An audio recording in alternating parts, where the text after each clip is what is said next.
I'm Upeksha Singh, your biology educator, and I welcome everyone in this wonderful video, जिसमें हम लोग start करने वाले हैं एक ब्रांड न्यू चैप्टर जिसका नाम है बायोटेक्नोलॉजी प्रिंसिपल्स एंड प्रोसेसेस। ठीक है, तो सबसे पहले हम लोग समझेंगे स्टेप्स के बारे में, है ना, कि कौन कौन से स्टेप्स जो है इसमें आते हैं, बायोटेक्नोलॉजी में आते हैं और आपको फॉलो करने होते हैं। उसके बाद हम लोग इसके प्रिंसिपल्स पे आने वाले हैं। ठीक है, तो चलिए स्टार्ट करते हैं। सबसे पहले अगर मैं स्टेप की बात करूं जो है आपका आइडेंटिफिकेशन, है ना। अब आइडेंटिफिकेशन का क्या मतलब है यहाँ पर? आइडेंटिफिकेशन का मतलब है कि फॉर एग्जाम्पल समझो कि आप किसी भी एक कैरेक्टर में इंटरेस्टेड हो, है ना। मैं चाहती हूँ कि ये जो प्लांट है मेरे पास, इसकी जो हाइट है वो टॉल हो जाए, है ना। तो मैं एक पर्टिकुलर कैरेक्टर में इंटरेस्टेड हूँ। अब आपने principle of inheritance and variation वाले चैप्टर में पढ़ा था कि कैरेक्टर्स को कौन कंट्रोल करता है? जीन कंट्रोल करते हैं, राइट। तो यहां पर आपको सबसे पहले आइडेंटिफाई करना है कि आपका जीन ऑफ इंटरेस्ट क्या है ना। ये आपका पहला स्टेप आएगा। अब आपने क्या आइडेंटिफाई कर लिया है? जीन ऑफ इंटरेस्ट को आइडेंटिफाई कर लिया है। उसके बाद आपका आता है दूसरा स्टेप। दूसरा स्टेप क्या होता है? इंट्रोडक्शन। तो अब आपको क्या करना है?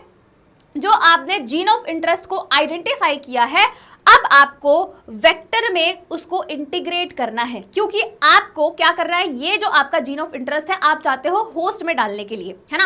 आप होस्ट में उसको इंट्रोड्यूस कराना चाहते हो, बट वो आप कैसे कराओगे? With the help of vector. तो यहाँ पर वेक्टर का रोल आता है। तो सेकेंड स्टेप आ जाएगा आपका इंट्रोडक्शन। आपने अपने जीन ऑफ इंटरेस्ट जो आपने आइडेंटिफाई कर लिया है उसको आप इंट्रोड्यूस कराओगे वेक्टर में। ठीक है, फिर तीसरा स्टेप आता है आपका मेंटेनेंस एंड प्रोसेसेस। ठीक है, ये आपके 3 स्टेप्स हो गए। प्रिंसिपल्स में हम लोग क्या पढ़ने वाले हैं? प्रिंसिपल में सबसे पहले आता है जेनेटिक इंजीनियरिंग। जेनेटिक इंजीनियरिंग क्या होता है मैम? यहां पर हम लोग किसकी बात कर रहे हैं? सेल। सेल में भी हम किसके अंदर घुस गए? न्यूक्लियस के अंदर। न्यूक्लियस के अंदर क्या है आपका? जेनेटिक मटेरियल, जो क्या होता है? डीएनए होता है। तो कट, कॉपी, पेस्ट, राइट, ये सारी चीजें हम लोग किसमें पढ़ते हैं? जेनेटिक इंजीनियरिंग में पढ़ते हैं। फिर उसके बाद आती है आपके डाउनस्ट्रीम प्रोसेसिंग, है ना। तो जो भी आपका प्रोडक्ट बना है उसका प्यूरिफिकेशन हो गया, उसका पैकेजिंग, कैसे उसका ट्रांसपोर्टेशन होगा, कैसे आप लोगों तक पहुंचाओगे, ये सारी चीजें किसमें आएंगी? आपके डाउनस्ट्रीम प्रोसेसेस में आने वाली हैं। ठीक है, तो आई एम होपिंग आपको ये सारी चीजें जो मैंने आपको बताए हैं वो समझ में आ गई होगी। ये मैंने आपको पूरे चैप्टर का ओवरव्यू दे दिया है ना। पूरे चैप्टर में हम लोग क्या क्या पढ़ने वाले हैं, कौन कौन से स्टेप्स है, कैसे कैसे हम लोग आगे बढ़ेंगे, ये पूरा ओवरव्यू मैंने यहीं पर दे दिया है। चलिए अब हम आगे बढ़ते हैं कहानी में, है ना। अब हम आगे बढ़ते हैं कहानी में। तो सबसे पहले हम लोग डिस्कस कर लेते हैं वेक्टर्स क्या होते हैं। ठीक है, देखो वेक्टर्स की अगर मैं बात करूं तो वेक्टर्स आपके प्लाज्मिड्स का नाम सुनते ही आपके दिमाग में एक कुछ नॉस्टैल्जिया सा हुआ होगा कि मैम हमने ये कहीं सुनेला सा लग रहा है ना। ये जो प्लाज्मिड नाम है ना, थोड़ा सा सुनेला सा लग रहा है हमें। ठीक है, जो प्लाज्मिड होता है वो आपका एक्स्ट्रा क्रोमोसोमल मटेरियल जो है प्रेजेंट होता है ना। जो आपका एक्स्ट्रा जेनेटिक मटेरियल जो आपके बैक्टीरियल सेल में प्रेजेंट होता है उसको हम लोग प्लाज्मिड बोलते हैं। ठीक है, तो यहाँ पर वेक्टर क्या है? प्लाज्मिड है। अब इसके थोड़े से कुछ कैरेक्टरिस्टिक्स के बारे में हम लोग डिस्कशन कर लेते हैं, ऑल्दो इसके बारे में हम लोग डिटेल डिस्कशन करेंगे आगे आने वाले वीडियो में। ठीक है, चलो तो प्लाज्मिड की अगर मैं बात करूं तो ये ऑटोनोमस डुप्लीकेशन शो करता है, मतलब खुद ही डुप्लीकेट हो जाता है। ठीक है, दूसरा डबल स्टैंडर्ड डीएनए है ना। डबल स्टैंडर्ड डीएनए है, जैसे मैंने बोला एक्स्ट्रा क्रोमोसोमल मटेरियल जो आपके बैक्टीरिया में प्रेजेंट होता है उसको हम क्या बोलते हैं? प्लाज्मिड बोलते हैं। तीसरा, यहां पर आपके पास ओरिजिन ऑफ रेप्लिकेशन होता है। देखो ओरिजिन ऑफ रेप्लिकेशन होना बहुत ही ज़्यादा ज़रूरी है। अगर आपको याद है मॉलिक्यूलर बेसिस ऑफ इनहेरिटेंस वाले चैप्टर में मैंने आपको बताया था कि रेप्लिकेशन कहीं से भी स्टार्ट नहीं हो जाती है। ठीक है, उसका एक पर्टिकुलर पॉइंट होता है जहां से रेप्लिकेशन आपकी स्टार्ट होगी। ठीक है, तो उसको हम क्या बोलते हैं? ओरिजिन ऑफ रेप्लिकेशन बोलते हैं। तो वेक्टर में अगर आप चाहते हो कि ये जो वेक्टर है, अगर इस वेक्टर को हम लोग होस्ट सेल में, है ना, फॉर एग्जाम्पल होस्ट सेल यहाँ पर बैक्टीरिया ले लो, उसमें इंट्रोड्यूस करवा रहे हैं और आप चाहते हो जो भी आपका जीन ऑफ इंटरेस्ट है ना, जो भी आपने डीएनए फ्रैगमेंट इंट्रोड्यूस करा है है ना, होस्ट में उसके मल्टीपल कॉपीज बने, तो वहां पर ओरिजिन ऑफ रेप्लिकेशन का होना बहुत ही ज्यादा जरूरी होता है। अगर ओरिजिन ऑफ रेप्लिकेशन नहीं होगा तो वहां पर रेप्लिकेशन नहीं हो पाएगी, कॉपीज नहीं बन पाएगी, है ना, कॉपीज नहीं बन पाएगी तो फिर कोई पॉइंट नहीं है ना। तो इसी वजह से वेक्टर में ओरिजिन ऑफ रेप्लिकेशन होना बहुत ही ज्यादा जरूरी होता है। अगेन इसके बारे में हम लोग डिटेल बातें करेंगे आगे आने वाले वीडियो में। ऑलराइट, चलिए अब मैम आपने बहुत ज़्यादा जीन ऑफ इंटरेस्ट की बात कर ली है, जीन ऑफ इंटरेस्ट की बात कर ली है, प्लाज्मिड की बात कर ली है ना। आपने बोला कि जो जीन ऑफ इंटरेस्ट है और प्लाज्मिड जो हमारा वेक्टर है उसको हमें एक दूसरे के साथ इंटीग्रेट करना पड़ता है। जैसे कि मैम जैसे कि समझो कि ये है आपका, है ना, ये है आपका वेक्टर, ठीक है, ये मैंने मान लिया एक वेक्टर है, ठीक है। अब मैं चाहती हूँ मेरे जीन ऑफ इंटरेस्ट को इसमें इंटीग्रेट करना, ठीक है। तो मैंने क्या किया, मैंने अपना जीन ऑफ इंटरेस्ट यहाँ पर इंटीग्रेट कर दिया है, ठीक है। तो इंटीग्रेट करने के लिए, चिपकाने के लिए मुझे कुछ चाहिए होगा, है ना, कोई ना कोई एंजाइम मुझे चाहिए होगा, है ना, मुझे कोई ना कोई एंजाइम चाहिए होगा। तो वो एंजाइम कौन है, ये मेरा जीन ऑफ इंटरेस्ट है ना, ये मेरा जीन ऑफ इंटरेस्ट है और ये मेरा वेक्टर है। और मुझे जीन ऑफ इंटरेस्ट और वेक्टर दोनों को चिपकाने के लिए, दोनों को एक दूसरे के साथ इंटीग्रेट करने के लिए एक एंजाइम की जरूरत पड़ेगी, और वो चिपकाने वाला एंजाइम कौन है, लाइगेज, ठीक है। कौन है वो एंजाइम, लाइगेज है, ठीक है। तो यहाँ पर हमने कुछ कैरेक्टरिस्टिक्स जो है इनके बारे में पढ़ लिया है ना, किसके बारे में, वेक्टर्स के बारे में पढ़ लिया है। चलिए अब हम थोड़ा सा आगे बढ़ते हैं, जेनेटिक इंजीनियरिंग में आ जाते हैं। जैसे मैंने आपको बताया जेनेटिक इंजीनियरिंग में बेसिकली होता क्या है ना, तो यहाँ पर कुछ चीज़ों के बारे में हम लोग बात करने वाले हैं। सबसे पहले आ जाता है आपके एंजाइम्स। तो यहाँ पर आपका है पॉलीमरेज एंजाइम, है ना, जो क्या करवाता है, कॉपी करवाता है ना, क्या करवाएगा, कॉपी करवाएगा। दूसरा होता है लाइगेस, लाइगेस अगेन नाम से ही लाइगेट, चिपकाने वाला, है ना, तो ऐसा एंजाइम जो चिपकाने में हेल्प करेगा। तीसरे होते हैं रेस्ट्रिक्शन एंडोन्यूक्लिएसेस, है ना, जिसको हम लोग मॉलिक्यूलर सीजर भी बोलते हैं, ठीक है। रेस्ट्रिक्शन एंडोन्यूक्लिएसेस मतलब कि आपको किसी साइट पे कट लगवाना है ना, जैसे कि मैंने बोला कि मुझे जीन ऑफ इंटरेस्ट को इंटीग्रेट करवाना है अपने वेक्टर में, तो उसके लिए मुझे एक स्पेसिफिक साइट्स पे कट लगाना होगा, है ना। उसको कट लगाने के बाद मैं अपना जीन ऑफ इंटरेस्ट को इंटीग्रेट करा सकती हूँ। तो वो कट कौन लगा रहा है, आपका आपके रेस्ट्रिक्शन एंडोन्यूक्लियसेस ही लगा रहे हैं। तो ये आपके मॉलिक्यूलर सीजर्स की तरह काम करते हैं। ऑलराइट, यहाँ तक सारी चीजें हमें बहुत अच्छे से क्लियर हो चुकी है ना, यहाँ पे हमें चीजें समझ में आ चुकी हैं। अब हम थोड़ा सा आगे बढ़ते हैं कहानी में, है ना। यहाँ पर हम लोग अब डिस्कस करने वाले हैं क्लीवेज एंजाइम्स के बारे में, ठीक है।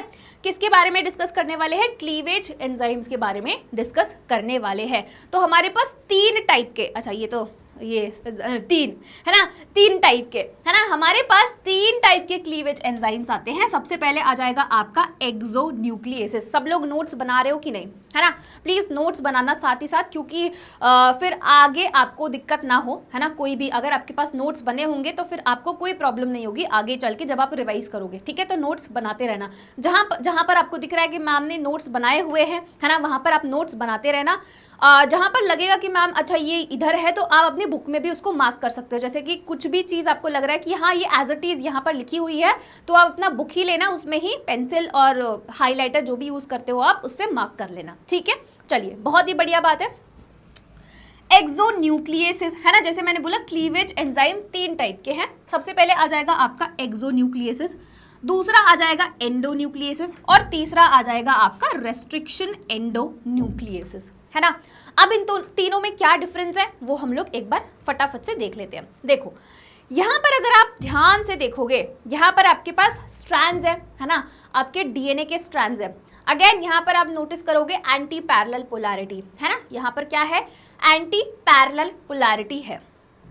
क्लियर? अच्छा, अगर मैं एक्सोन्यूक्लिएसेस की बात करती हूँ तो ये कट कहाँ पर लगा रहा है, ये कॉर्नर्स में कट लगा रहा है, देख रहे हो ये, है ना, कॉर्नर्स में कट लगा रहा है।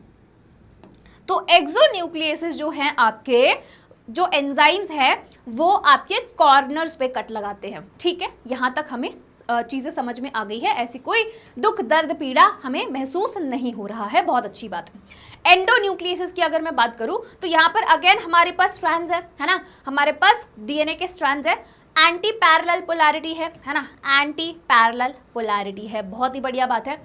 अगर मैं एंडोन्यूक्लियस की बात करूं तो यहाँ पर बीच में है ना, सेंटर में कट लगा रहा है, बट यहाँ पर एक चीज आप ध्यान से देखना कि सिर्फ एक ही स्ट्रैंड पे कट लगा रहा है, इधर कट नहीं लगाया इसने, है ना, इधर कट नहीं लगाया है, सिर्फ एक ही स्ट्रैंड पर, और वो भी बीच में, है ना, वो भी बीच में कट लगा रहा है। आई बात समझ में? ठीक है, ये होता है आपके एंडोन्यूक्लियस का काम। ठीक है, तीसरे पे आ जाते हैं हम लोग। तीसरा है आपका रेस्ट्रिक्शन एंडोन्यूक्लियस, है ना। रेस्ट्रिक्शन एंडोन्यूक्लियस क्या करता है, ये भी आपके सेंटर में ही कट लगा रहा है, बट दोनों स्ट्रैंड्स पे लगा रहा है। जैसे आपने यहाँ पर देखा, यहाँ पर सिर्फ एक ही स्ट्रैंड पे कट लग रहा था, बट यहाँ पर दोनों ही स्ट्रैंड पर कट लगाया जा रहा है ना। ये किसका फंक्शन है, ये किसका काम है, रेस्ट्रिक्शन एंडोन्यूक्लियस का काम है। तो यहाँ पर जो आपके रेस्ट्रिक्शन एंडोन्यूक्लियस है वो स्पेसिफिक साइट्स पे कट लगाते हैं, है ना। जैसे कि हम उसको, उस सीक्वेंसेस को बोलते हैं पैलिंड्रोमिक सीक्वेंसेस, है ना। क्या बोला जाता है, पैलिंड्रोमिक सीक्वेंसेस बोला जाता है। तो यहाँ पर यही चीज मेंशन किया हुआ है, यही चीज आपके लिए लिखा हुआ है कि ये स्पेसिफिक साइट्स पे कट लगाते हैं and both ends majority palindromic sequences. अब मैम पैलिंड्रोमिक सीक्वेंसेस क्या होते हैं, देखो ध्यान से समझना। पैलिंड्रोमिक सीक्वेंसेस का मतलब होता है कि आप चाहे इधर से जा रहे हो, लेफ्ट और राइट, अगर एक मेरे पास कोई भी, फॉर एग्जाम्पल मैंने नितिन नाम ले लिया, है ना, मेरे पास नितिन है नाम, ठीक है, तो चाहे मैं इधर से इसको पढ़ूं, चाहे मैं इसको इधर से पढ़ूं, है ना, दोनों साइड से सेम है ना, दोनों साइड से सेम है। ठीक है, एक मैंने ले लिया मलयालम, ठीक है, यहाँ पर चाहे मैं इधर से इसको पढ़ूं, चाहे मैं इधर से इसको पढ़ूं, दोनों साइड से ये सेम है। तो ऐसे सीक्वेंसेस को हम लोग पैलिंड्रोमिक सीक्वेंसेस बोलते हैं। आई बात समझ में, है ना, सबको क्लियर हो गया होगा कि पैलिंड्रोमिक सीक्वेंसेस क्या होता है। ऑल राइट, चलिए, तो यहाँ पर हमने किसकी बात कर ली, क्लीवेज एंजाइम्स की बात कर ली और किस तरीके से वो कट लगाते हैं। और यहाँ पर हमने रेस्ट्रिक्शन एंडोन्यूक्लियस को ज़्यादा इंपॉर्टेंस दी है क्योंकि हम लोग इसको बायोटेक्नोलॉजी में यूज़ करते हैं। ठीक है, हम लोग इसको बायोटेक्नोलॉजी में यूज करते हैं, वो भी, उसमें भी फर्दर बाइफर्केशन है जिसकी हम लोग बात करेंगे। ठीक है, चलिए, तो यहाँ पर रेस्ट्रिक्शन एंडोन्यूक्लियस की अगर मैं बात करूं, जैसे मैंने बोला इसकी फर्दर बाइफर्केशन होती है, तो ये अगेन फर्दर डिवाइडेड है 3 टाइप्स में, है ना। पहला होता है टाइप 1, दूसरा होता है टाइप 2 और तीसरा होता है टाइप 3। आई बात समझ में? फिर से बताती हूँ कि जो रेस्ट्रिक्शन एंडोन्यूक्लियस है, हमें पता है वो आपके स्पेसिफिक साइट्स पे कट लगाता है ना, जिसको हम लोग पैलिंड्रोमिक सीक्वेंसेस बोलते हैं, और दोनों स्ट्रैंड्स पे कट लगाता है, सेंटर पे कट लगाता है। और मैंने ये भी चीज बोली कि हम लोग इसको यूज करते हैं बायोटेक्नोलॉजी में, बट यहाँ पर भी जो आपके रेस्ट्रिक्शन एंडोन्यूक्लियस है उसके भी फर्दर बाइफर्केशन की गई है, फर्दर उसके टाइप्स है। तो यहाँ पर हमारे पास टाइप 1 है, टाइप 2 है और टाइप 3 है। जो इसमें से टाइप 2 है उसका हम लोग यूज करते हैं बायोटेक्नोलॉजी में। ठीक है, उसका हम लोग क्या कहाँ पर यूज करते हैं, बायोटेक्नोलॉजी में यूज करते हैं।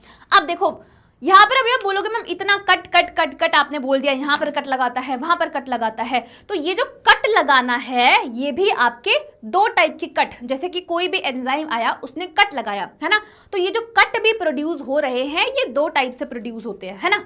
मैम क्या क्या आप बताते जा रहे हो, ये कट वो कट, अब कट भी 2 टाइप के हैं। हाँ जी बेटा, 2 टाइप के हैं। कौन कौन से हैं? एक तो जो कट प्रोड्यूस होता है वो है आपका स्टिकी एंड्स, मतलब जो आपके एंड्स होंगे वो स्टिकी होंगे, वहां पर एक्स्ट्रा न्यूक्लियोटाइड जो है प्रेजेंट होता है। वहीं पे अगर मैं ब्लंट एंड्स की बात करूं, जैसे मैंने बोला 2 टाइप के कट, है ना, 2 टाइप के कट प्रोड्यूस होते हैं। पहला है स्टिकी एंड्स, है ना, जहां पर एक्स्ट्रा न्यूक्लियोटाइड जो है आपके पास प्रेजेंट होगा। दूसरा होता है blunt ends and flush ends, जिसको हम लोग फ्लश एंड्स भी बोलते हैं। यहाँ पर कोई भी एक्स्ट्रा न्यूक्लियोटाइड नहीं प्रेजेंट होता है। तो जो एक्स्ट्रा न्यूक्लियोटाइड आपका प्रेजेंट है स्टिकी एंड्स में, उसकी वजह से इजिली हाइड्रोजन बॉन्ड्स जो हैं बन जाते हैं। ठीक है, इजिली हाइड्रोजन बॉन्ड्स बन जाते हैं आपके स्टिकी एंड्स में। ठीक है, आई बात समझ में, है ना। यहां तक सारी चीजें मैम हमें अच्छे से समझ में आ गई है, हमें कोई भी ऐसा डिफिकल्ट चीज नहीं लगा, क्योंकि अभी तक कुछ भी डिफिकल्ट स्टार्ट भी नहीं हुआ है ना। अभी तक कोई भी ऐसा डिफिकल्ट आप मान रहे हो कि भाई मैम ने कुछ अलग ही पढ़ा दिया, ऐसा कुछ भी स्टार्ट नहीं हुआ है। ठीक है, चलो अब हम थोड़ा सा आगे बढ़ते हैं कहानी में। नेक्स्ट हम लोग बात करने वाले हैं नोमेनक्लेचर की, है ना। नेक्स्ट हम बात करेंगे नोमेनक्लेचर की। ठीक है, किसकी बात करेंगे? नोमेनक्लेचर की, वो भी रेस्ट्रिक्शन एंडोन्यूक्लियस की, है ना। रेस्ट्रिक्शन एंडोन्यूक्लियस के नोमेनक्लेचर की बात करेंगे कि कैसे इसका नेमिंग होता है ना। जैसे एग्जाम्पल आपने ले लिया है ई को R1, ठीक है, ई को R1, है ना, ये आपने एक एग्जाम्पल लिया है। अब मैं यहाँ पर आपको समझा रही हूँ कि इसका नोमेनक्लेचर कैसे होता है। जैसे यहाँ पर ई है ना, ई स्टैंड्स फॉर इस्चेरिया, ये जीनस है ना, ये क्या है? जीनस है। फिर आ जाओ सी पे, ठीक है, CO मतलब कुलाए, CO मतलब कुलाए, ये क्या है? इसका स्पेसिफिक एपिथेट है। नोमेनक्लेचर, नेमिंग, है ना, नेमिंग की बात हो रही है। ओके, नाउ आर की बात करेंगे तो आर क्या रिप्रेजेंट कर रहा है? स्ट्रेन, है ना, स्ट्रेन। तो RY13 ये क्या है? स्ट्रेन है। फिर आता है फर्स्ट, है ना, फर्स्ट, ये हम रोमन न्यूमरल्स में रखते हैं। ये क्या शो करता है कि क्या ऑर्डर है आइसोलेशन का, है ना, कहाँ से आइसोलेट किया, कौन से, मतलब क्या ऑर्डर है आइसोलेशन का, कौन से स्ट्रेन से आइसोलेट किया है, क्या ऑर्डर है ना। तो पहला, है ना, फर्स्ट है, दैट मीन्स फर्स्ट, है ना। ऑर्डर क्या है आइसोलेशन का? फर्स्ट। और इसको हमेशा हम लोग रोमन न्यूमरल्स में लिखते हैं। तो ये आपका पूरा नोमेनक्लेचर हो गया, है ना, किसका? आपके रेस्ट्रिक्शन एंडोन्यूक्लियस का। ऑल राइट, यहां तक सारी चीजें मैम हमें समझ में आ चुकी है बहुत ही अच्छे तरीके से, है ना। हमें कोई भी दुख दर्द पीड़ा यहाँ पर महसूस नहीं हो रही है ना। चलो, बहुत बढ़िया बात है ना, बहुत ही बढ़िया बात है। नाउ अब हम सबसे पहले डिस्कस कर लेते हैं एक्चुअल टॉपिक में जाने से पहले, जहाँ पर मैं आपको पूरे वेक्टर्स के बारे में बताऊंगी, उनके कैरेक्टरिस्टिक्स के बारे में बताऊंगी कि क्या क्या चीज़ें प्रेजेंट होती है, सिलेक्टेबल मार्कर्स क्या होते हैं, रिकॉग्निशन साइट्स क्या होते हैं, है ना, और आपका ओरिजिन ऑफ रेप्लिकेशन क्या है, ये सारी चीज़ें जहाँ पर हम लोग कैरेक्टरिस्टिक्स को डिस्कस करेंगे। उसमें जाने से पहले सबसे पहले हम लोग एक बढ़िया से मेथड का, है ना, प्रोसेस का, है ना, जो आपके आपने अपने पिछले चैप्टर, मतलब आपने मॉलिक्यूलर बेसिस ऑफ इनहेरिटेंस में भी मैंने आपको थोड़ा सा इंट्रोडक्शन दे दिया था, उसके बारे में हम लोग डिस्कशन करने वाले हैं, दैट इज जेल इलेक्ट्रोफोरेसिस, है ना। इस मेथड के बारे में हम लोग थोड़ा सा एक बार डिस्कस कर लेते हैं, क्योंकि ये आपके इस चैप्टर में दिया हुआ है। ठीक है, चलिए स्टार्ट करते हैं। देखो, सुनो मेरी बात, ध्यान से सुनना, है ना।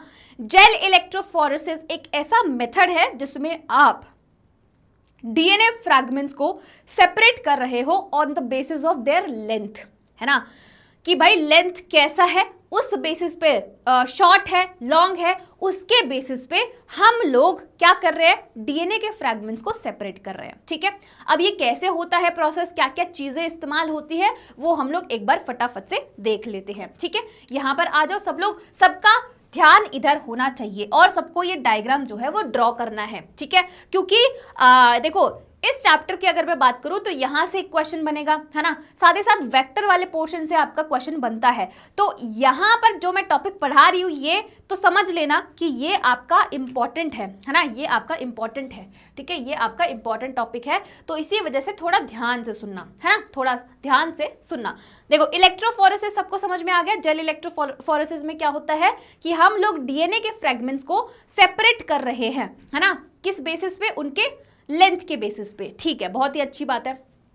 अब सबसे पहले क्या होगा, है ना, सबसे पहले क्या करोगे आप?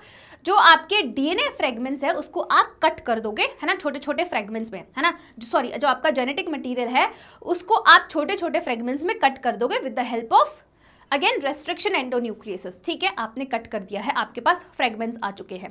अब यहाँ पर देखो, ये आपको दिख रहा है ना, ये आपको दिख रहा होगा। ठीक है, ये तो है केस। ठीक है, यहाँ पर ये ऐसा व्हाइट कलर का आपको दिख रहा है, ये है आपका जेल, है ना। यहाँ पर हम लोग जेल का इस्तेमाल करते हैं, जिसको हम बोलते हैं एगरोस जेल, है ना। क्या बोला जाता है? एगरोस जेल बोला जाता है। यहाँ पर आपको दिख रहा होगा ऐसे ऐसे बनाया हुआ है ना, इस तरीके से बनाया हुआ। ये क्या है? ये वेल्स है, जहाँ पर हम अपना सैंपल लोड करते हैं, है ना। तो यहाँ पर हम क्या लोड करेंगे, जेनेटिक मटेरियल, साथ ही साथ बफर, है ना। बफर और जेनेटिक मटेरियल को लोड करेंगे इस वेल्स में, ठीक है। बहुत बढ़िया बात है ना। यहाँ पर आप देख रहे हो, यहाँ पर नेगेटिव का साइन बना हुआ है, यहाँ पर पॉजिटिव का साइन बना हुआ है। ये इलेक्ट्रोड्स है ना, नेगेटिव और पॉजिटिव इलेक्ट्रोड्स, ठीक है, बहुत अच्छी बात है। जैसे मैंने बताया यहाँ पर आपका एग्रोस जेल होगा, है ना। अच्छा, यहाँ पर अगर आप देखोगे जो ब्लू कलर से बनाया हुआ है, ये क्या है, ये हमारा नॉन डीएनए सैंपल है ना, जिसको हमने रेफरेंस की तरह रखा हुआ है, क्योंकि यहाँ पर आपको कुछ भी नहीं दिखाई देने वाला है। यहाँ पर सिर्फ आपको स्मीयर दिखेगा, है ना, आपको कुछ भी नहीं दिखाई देने वाला, कौन सा फ्रेगमेंट कहाँ पर है ना, कैसा है। इसी वजह से हमने यहाँ पर नॉन डीएनए सैंपल जो है रखा हुआ है, ठीक है, एज अ रेफरेंस, जिसको हम लोग डीएनए लैडर भी बोलते हैं, ठीक है। क्या बोलते हैं, डीएनए लैडर भी बोलते हैं। ऑल राइट, चलो अब हम एक बार समझते हैं अच्छे से, ठीक है, एक बार हम लोग अच्छे से समझते हैं। जैसे मैंने बोला, यहाँ पर हम लोग जेल का इस्तेमाल कर रहे हैं, दैट इज एग्रोस जेल। अब क्या होता है मैम, यहाँ पर होता क्या है, आप ऐसे हमें समझा दो। देखो, हमने अपना जेनेटिक मटीरियल और बफर इधर लोड कर दिया है ना, यहाँ पर लोड कर दिया है। साथ ही साथ हम यहाँ पर एक डाई का इस्तेमाल करते हैं, दैट इज ब्रोमोफिनोल, है ना, दैट इज ब्रोमोफिनोल, ठीक है। इस डाई का हम लोग यूज करते हैं, है ना। अच्छा मैम, इसका क्या सिग्निफिकेंस होता है, इसके बारे में हम लोग बाद में बात करते हैं। सबसे पहले इसको समझ लेते हैं कि आखिर में होता क्या है, ठीक है। आपने क्या किया, यहाँ पर आपने अपना सैंपल जो है, उसमें आपका डीएनए हो गया, आपका बफर हो गया और आपका डाई हो गया, उसको आपने लोड कर दिया, और वो डाई जो है ब्लू कलर का होता है, ठीक है। अब आपने क्या किया, आपने जेल को जो है वो स्टार्ट किया, ठीक है, आपने स्विच ऑन किया, है ना। अब ये जो आपके डीएनए फ्रैगमेंट्स थे, जो आपने पहले ही कट करके रख दिए थे, है ना, जो आपके डीएनए फ्रैगमेंट्स हैं, ये अपने आप को अरेंज करेंगे। कैसे अरेंज करेंगे, जो आपके डीएनए फ्रैगमेंट्स हैं वो अब भागना शुरू करेंगे, ठीक है। क्या करेंगे, भागना शुरू करेंगे, तो वो पॉजिटिव की तरफ जाएंगे, है ना। किधर जाएंगे, पॉजिटिव की तरफ जाएंगे। तो आप मुझे ये बताओ कि कोई फ्रेगमेंट बड़ा है तो क्या वो ज्यादा ट्रैवल कर पाएगा, नहीं कर पाएगा, है ना। तो यहाँ पर जो बड़े वाले फ्रेगमेंट्स हैं वो अपने आप को इधर ऊपर की साइड, है ना, ऊपर की साइड अपने आप को अरेंज कर लेंगे, और जितने जितने आपके छोटे फ्रेगमेंट्स होंगे वो नीचे पॉजिटिव की साइड चले जाएंगे, है ना, पॉजिटिव की साइड चले जाएंगे। इस तरीके से ये अपने आप को अरेंज कर लेते हैं, ठीक है। आई बात समझ में। अब यहाँ पर मैम आपने बोला था कि ब्रोमोफिनॉल ब्लू जो आपका कलर का डाई है, उसका क्या सिग्निफिकेंस है। मैंने आपको एक चीज बताई थी कि यहाँ पर आपको कुछ दिखने वाला नहीं है ना, यहाँ पर आपको कुछ नहीं दिखेगा, सिर्फ एक स्मीयर दिखेगा। तो आपको कैसे पता चलेगा कि आपका जो फ्रेगमेंट है वो यहाँ तक पहुंच गया है, आपको कैसे पता चलेगा कि यस अब हमें ये स्विच ऑफ करना है ना, अब हमें ये बंद करना पड़ेगा, अदरवाइज जो आपका फ्रेगमेंट है वो बफर में पहुंच जाएगा, राइट। तो यहाँ पर इसी वजह से हम ब्लू कलर की डाई का इस्तेमाल करते हैं, क्योंकि जैसे जैसे वो इधर तक आता है ना, जैसे जैसे ये इधर ट्रैवल करेगा, है ना, जो फ्रैगमेंट्स है वो ट्रैवल करेंगे, उसके साथ डाई भी है। तो अगर फॉर एग्जांपल समझो यहाँ तक पहुंचा है तो यहाँ तक आपको ब्लू कलर दिखेगा। तो यहाँ पर पहुंचते ही आपको समझ में आ जाएगा कि आपके जो फ्रैगमेंट्स है यहाँ तक पहुंच चुके हैं। नाउ इट्स द टाइम कि हमें स्विच ऑफ कर देना चाहिए, ठीक है। तो आप क्या करते हो, उसको स्विच ऑफ कर देते हो, ठीक है। तो ये इसका सिग्निफिकेंस हो गया, है ना, कि ब्रोमोफिनॉल जो हमने डाई इस्तेमाल किया है वो क्यों यूज किया है। आई बात समझ में, सबको समझ में आ गई होगी अच्छे से, ठीक है। एक बार नहीं भी समझ में आई होगी तो एक बार और फिर से दोबारा से रिपीट कर दूंगी, ठीक है।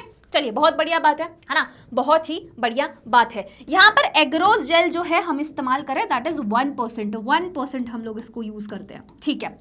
ऑल राइट, अब ये हमें दिख नहीं रहा है ना, जैसे मैंने बोला कि ये दिखेगा नहीं आपको, तो दिखेगा मैम कब, जब हम इसमें इथीडियम ब्रोमाइड डालेंगे, ठीक है। तो इथीडियम ब्रोमाइड डालते ही जो आपका इंटरकैलेटिंग डाई है, इंटरकैलेटिंग डाई मतलब जो आपके डीएनए के सैंपल में घुस जाएगा, है ना, डीएनए के सैंपल में घुस जाएगा, तो इंटरकैलेटिंग डाई है। तो जब आप इसको यूवी रेस के अंडर देखोगे तो ये आपको ऑरेंज कलर का दिखाई देगा, है ना। तो ये आपके इथीडियम ब्रोमाइड का सिग्निफिकेंस हो गया, है ना। तो यहाँ पर कंफ्यूज मत होना, दोनों डाई के बीच में बहुत ही बच्चे कंफ्यूज करते हैं कि मैम ब्रोमोफिनॉल क्या है, इथिडियम ब्रोमाइड क्या है ना, क्या इनका सिग्निफिकेंस होता है ना। इसके बाद आपको कोई भी कंफ्यूजन नहीं होनी चाहिए। कोई भी अगर क्वेश्चन ऐसा पूछ ले कि भाई ब्रोमोफिनॉल क्या काम है इसका, है ना, इथिडियम ब्रोमाइड का क्या है काम जेल इलेक्ट्रोफोरेसिस में, तो आप आराम से बता सकते हो, है ना। ऐसा कोई कंफ्यूजन नहीं होना चाहिए। यहाँ पर 2 डाई का इस्तेमाल किया हुआ है, ठीक है। आई बात समझ में सबको?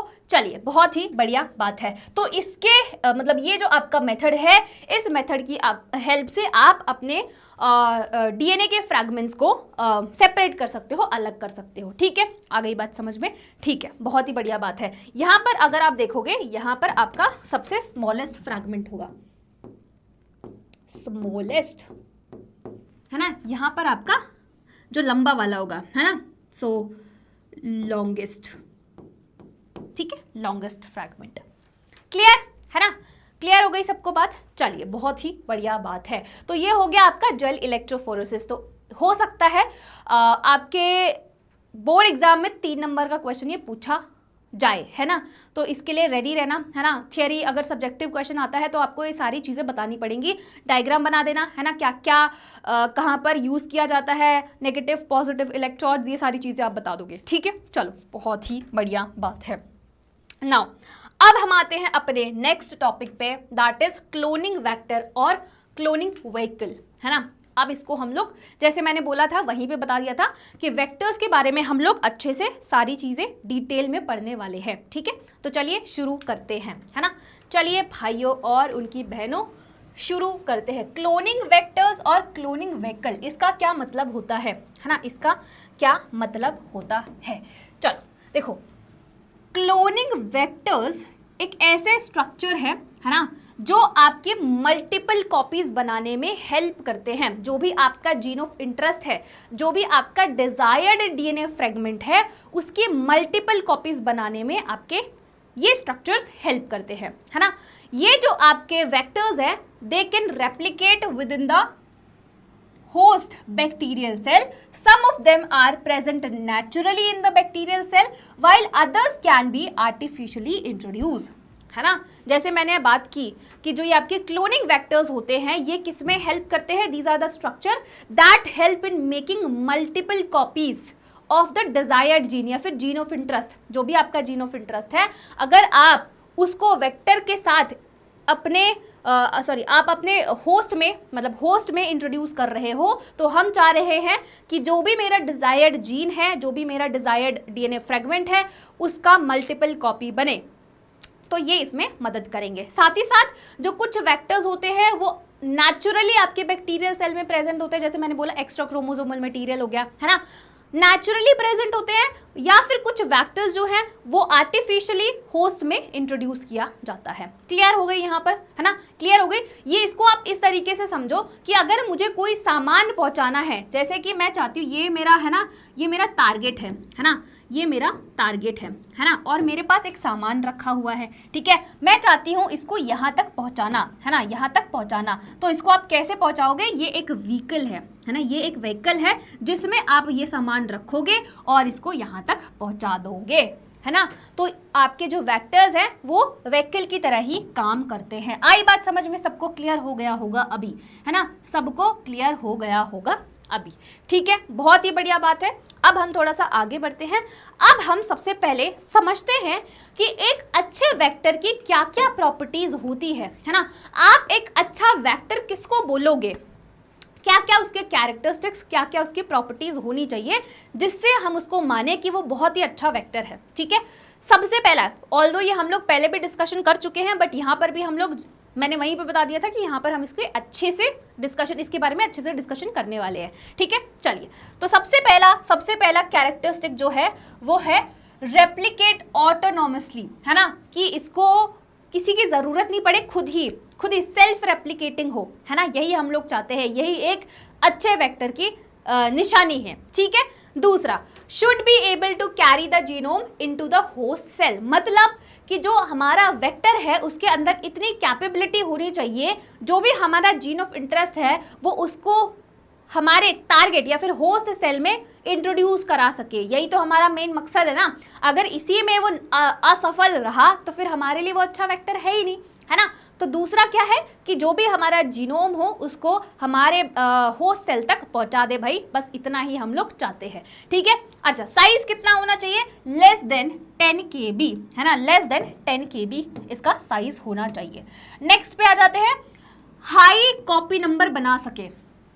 जैसे मैंने बोला कि वेक्टर एक ऐसा स्ट्रक्चर है जो क्या करता है, रेप्लिकेट करता है, कॉपी नंबर बनाता है ना। तो एक अच्छा वेक्टर वही होगा जो हाई कॉपी नंबर को बना सके। देख रहे हो मतलब बेचारे के साथ कितनी नाइंसाफी हो रही है वेक्टर के साथ। ये तो ऐसा लग रहा है कि दूल्हा देखने गए हैं, है ना। तो जब मम्मी पापा दूल्हा देखने जाते हैं लड़की के लिए तो उसमें सब कुछ देख लेते हैं कि अच्छा लड़का है, मतलब अच्छा संस्कारी लड़का है ना, समझदार लड़का है, सरकारी नौकरी है कि नहीं, कितनी गाड़ी है, कितने वो है ना, कितने नौकर है ना। ऐसा लग रहा है कि वेक्टर नहीं हो गया, मतलब वेक्टर नहीं क्या वर्ग की तलाश में है ना। तो उसके सारे कैरेक्टरिस्टिक्स हम लोग देख रहे हैं, ठीक है। एनीवेज कोई बात नहीं, है ना।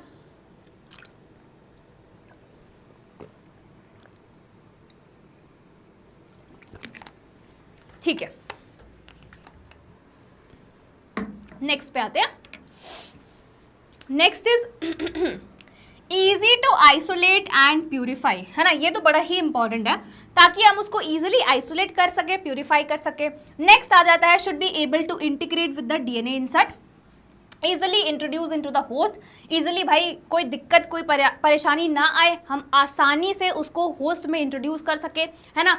सुटेबल सिलेक्टेबल मार्कर्स होने चाहिए। अभी इसके बारे में हम लोग बात करेंगे कि सिलेक्टेबल मार्कर्स क्या होते हैं। Unique target site for restriction enzyme, है ना। रेस्ट्रिक्शन एंजाइम्स के लिए पर्टिकुलर साइट्स होने चाहिए, पर्टिकुलर टारगेट्स होने चाहिए जहां पर वो कट लगाएगा, ठीक है। तो ये हमारे एक गुड वेक्टर की निशानी है ना। मतलब अगर ये सारी प्रॉपर्टीज होंगी तो हमारे लिए वो अच्छा वेक्टर कहलाया जाएगा, ठीक है। बहुत ही बढ़िया बात है ना, बहुत ही बढ़िया बात है। नाउ अब धीरे धीरे करके कैरेक्टरिस्टिक्स को हम डिटेल में पढ़ेंगे, है ना। Characteristic feature of cloning vectors, है ना, क्लोनिंग व्हीकल्स या फिर क्लोनिंग वेक्टर्स बोल लो। सबसे पहले आ जाता है ओरिजिन ऑफ रेप्लिकेशन, ठीक है।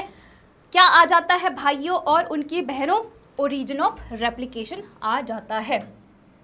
जैसे कि समझो कि ये है मेरा वेक्टर, है ना, ये मेरा वेक्टर है, ठीक है।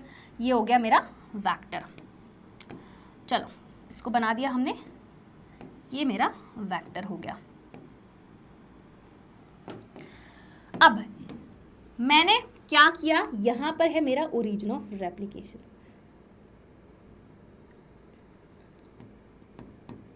ठीक है। ये क्या है, मेरा ओरिजिन ऑफ रेप्लिकेशन हो गया। सो ये एक सेट ऑफ सीक्वेंस है ना, which is present on the vector from which the replication of DNA starts. आई बात समझ में, है ना। जैसे मैंने आपको बताया था कि रेप्लिकेशन जो है कहीं से भी स्टार्ट नहीं हो सकती है ना। रैंडमली उसका मन करा तो कहीं से भी स्टार्ट नहीं, एक पर्टिकुलर साइट होगा जहां से रेप्लिकेशन स्टार्ट होगा, है ना। तो ये एक ऐसा सेट ऑफ सीक्वेंस है जो आपके वेक्टर में प्रेजेंट होगा जहां से आपके DNA का रेप्लिकेशन स्टार्ट होगा, ठीक है। नाउ डिजायर्ड फॉरेन DNA, जो आपका डिजायर्ड फॉरेन DNA है, मतलब जीन ऑफ इंटरेस्ट है, which is isolated from the organism, needs to be integrated with the vector at the origin of replication or near to the origin of replication. Near to the origin of replication, अगर यहाँ पर मेरा origin of replication है तो अगर मेरा gene of interest है, for example मेरा desired gene of interest है, तो मैं इसके आसपास ही इंटीग्रेट करूँगी, ठीक है। ये मेरा क्या हो गया, gene of interest हो गया, ठीक है। आसपास ही मैं इंटीग्रेट करूँगी। Then it can replicate the desired DNA fragment during its own replication. It also controls the copy number, ठीक है। ये क्या करता है, कॉपी नंबर को भी कंट्रोल करता है। आई बात समझ में, है ना। बता दिया यहाँ पर कि क्यों आसपास ही इसको इंटीग्रेट करना चाहिए, है ना। आसपास ही इसको क्यों इंटीग्रेट करना चाहिए, किसको, जीन ऑफ इंटरेस्ट को, किसके पास, आपके ओरिजिन ऑफ रेप्लिकेशन के साथ, ठीक है। चलिए आगे बढ़ते हैं, है ना, आगे बढ़ते हैं। नेक्स्ट हम देखने वाले हैं कि रेस्ट्रिक्शन साइट्स और रिकॉग्निशन साइट्स क्या होती हैं, ठीक है। ये हम लोग वेक्टर के बारे में ही पढ़ रहे हैं अभी, है ना। वेक्टर में क्या क्या चीजें होनी चाहिए, है ना, उसके बारे में हम लोग सारी चीजें देख रहे हैं अच्छे से। ठीक है, चलिए सबसे पहले हम देखते हैं कि रेस्ट्रिक्शन साइट्स और रिकॉग्निशन साइट्स क्या है। ठीक है, देखो ईच वेक्टर, हर एक vector should have only one recognition site of a particular enzyme. This line is very very important. यहाँ पर बोला गया है एक पर्टिकुलर एंजाइम के लिए एक पर्टिकुलर एक ही रिकॉग्निशन साइट या फिर आपका रेस्ट्रिक्शन साइट होना चाहिए, है ना, मल्टीपल साइट्स नहीं होने चाहिए। ठीक है, मल्टीपल साइट्स नहीं होने चाहिए। यहाँ पर पर्टिकुलर एंजाइम की बात करें तो अगर एक ही पर्टिकुलर साइट है, मतलब एक ही रेस्ट्रिक्शन साइट है या फिर एक ही रिकॉग्निशन साइट है, तो वो एक ही जगह पे कट लगाएगा, है ना। अगर मल्टीपल होंगे तो मैम उससे क्या दिक्कत होगा, देखो अगर ज़्यादा होंगे तो जो आपका जीन ऑफ इंटरेस्ट है उसको इंटीग्रेट कराने में बहुत ज़्यादा दिक्कत हो जाएगी।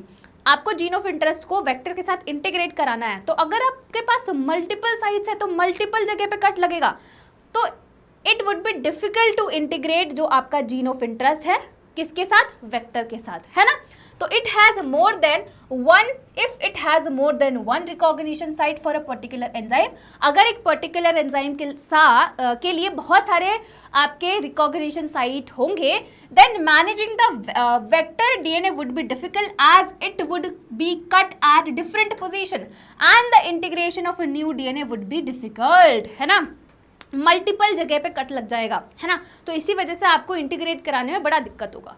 तो एक वेक्टर में एक पर्टिकुलर एंजाइम के लिए सिर्फ एक ही रिकॉग्निशन साइट होना चाहिए या फिर एक ही रेस्ट्रिक्शन साइट होना चाहिए जहां पर वो कट लगाएगा। आई बात समझ में, है ना। यहाँ तक कोई दुख दर्द पीड़ा हमें नहीं समझ में आ रहा है ना, सब कुछ समझ में आ चुका है। ठीक है, चलिए बहुत ही बढ़िया बात है ना, बहुत ही बढ़िया बात है। नेक्स्ट हम आ जाते हैं, नेक्स्ट इज सिलेक्टेबल मार्कर्स, है ना। नेक्स्ट क्या है आपका, सिलेक्टेबल मार्कर्स है। अब इसको भी हम लोग समझ लेते हैं, है ना, इसको भी हम लोग अच्छे से समझ लेते हैं। बोलेंगे मैम क्या क्या आप उठा के ले आ जाते हो, सिलेक्टेबल मार्कर्स, वेक्टर्स, क्यों पढ़ना है हमें, बेटा पढ़ना तो पड़ेगा, पढ़ना तो पड़ेगा, है ना। ठीक है, चलो देखो सिलेक्टेबल मार्कर्स की अगर मैं बात करूं, है ना, तो vector should have selectable markers which help in identifying and eliminating the non recombinant और non transformant from the recombinants और ट्रांसफॉर्मेंट। सबसे पहले मैं आपको मतलब बताती हूँ कि नॉन रिकॉम्बिनेंट और नॉन ट्रांसफॉर्मेंट क्या है ना, और रिकॉम्बिनेंट और ट्रांसफॉर्मेंट क्या होता है ना। उसके बाद हम सिलेक्टेबल मार्कर्स की बात करेंगे। ठीक है, देखो समझना मेरी बात, है ना, समझना, ध्यान से सुनना। ये है मेरा वेक्टर, ठीक है, बहुत ही अच्छी बात है, ये आपका वेक्टर है ना, ये मेरा दूसरा वेक्टर है। ठीक है, इसका कलर चेंज कर दे, बिल्कुल कलर चेंज कर देते हैं, राइट। देखो अब मैं क्या बोल रही हूँ कि यहाँ पर मेरा कोई भी जीन ऑफ इंटरेस्ट नहीं है ना, no gene of interest integrated with vector. ठीक है, और मैं इधर बोल रही हूं कि यहाँ पर मेरा जीन ऑफ इंटरेस्ट जो है मैंने इसको इंटीग्रेट कर दिया है। ठीक है, क्या कर दिया मैंने, इसको इंटीग्रेट कर दिया है।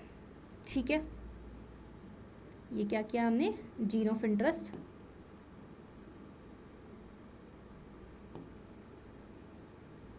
अरे बाबा कलर हो जाए यार ठीक है, ये हो गया मेरा जीन ऑफ इंटरेस्ट, बहुत बढ़िया बात है ना। ये मैंने क्या लिख दिया, जीन ऑफ इंटरेस्ट। ठीक है, तो यहाँ पर gene of interest integrated with vector. ठीक है, अच्छा, जहां पर जीन ऑफ इंटरेस्ट इंटीग्रेट नहीं हुआ है उसको हम क्या बोलेंगे, नॉन रिकॉम्बिनेंट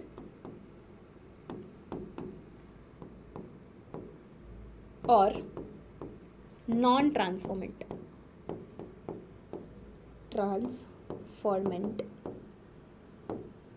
ठीक है, जहां पर मेरा जीन ऑफ इंटरेस्ट इंटीग्रेट हो गया है वेक्टर के साथ, उसको मैं क्या बोलूंगी, उसको मैं बोलूंगी रिकॉम्बिनेंट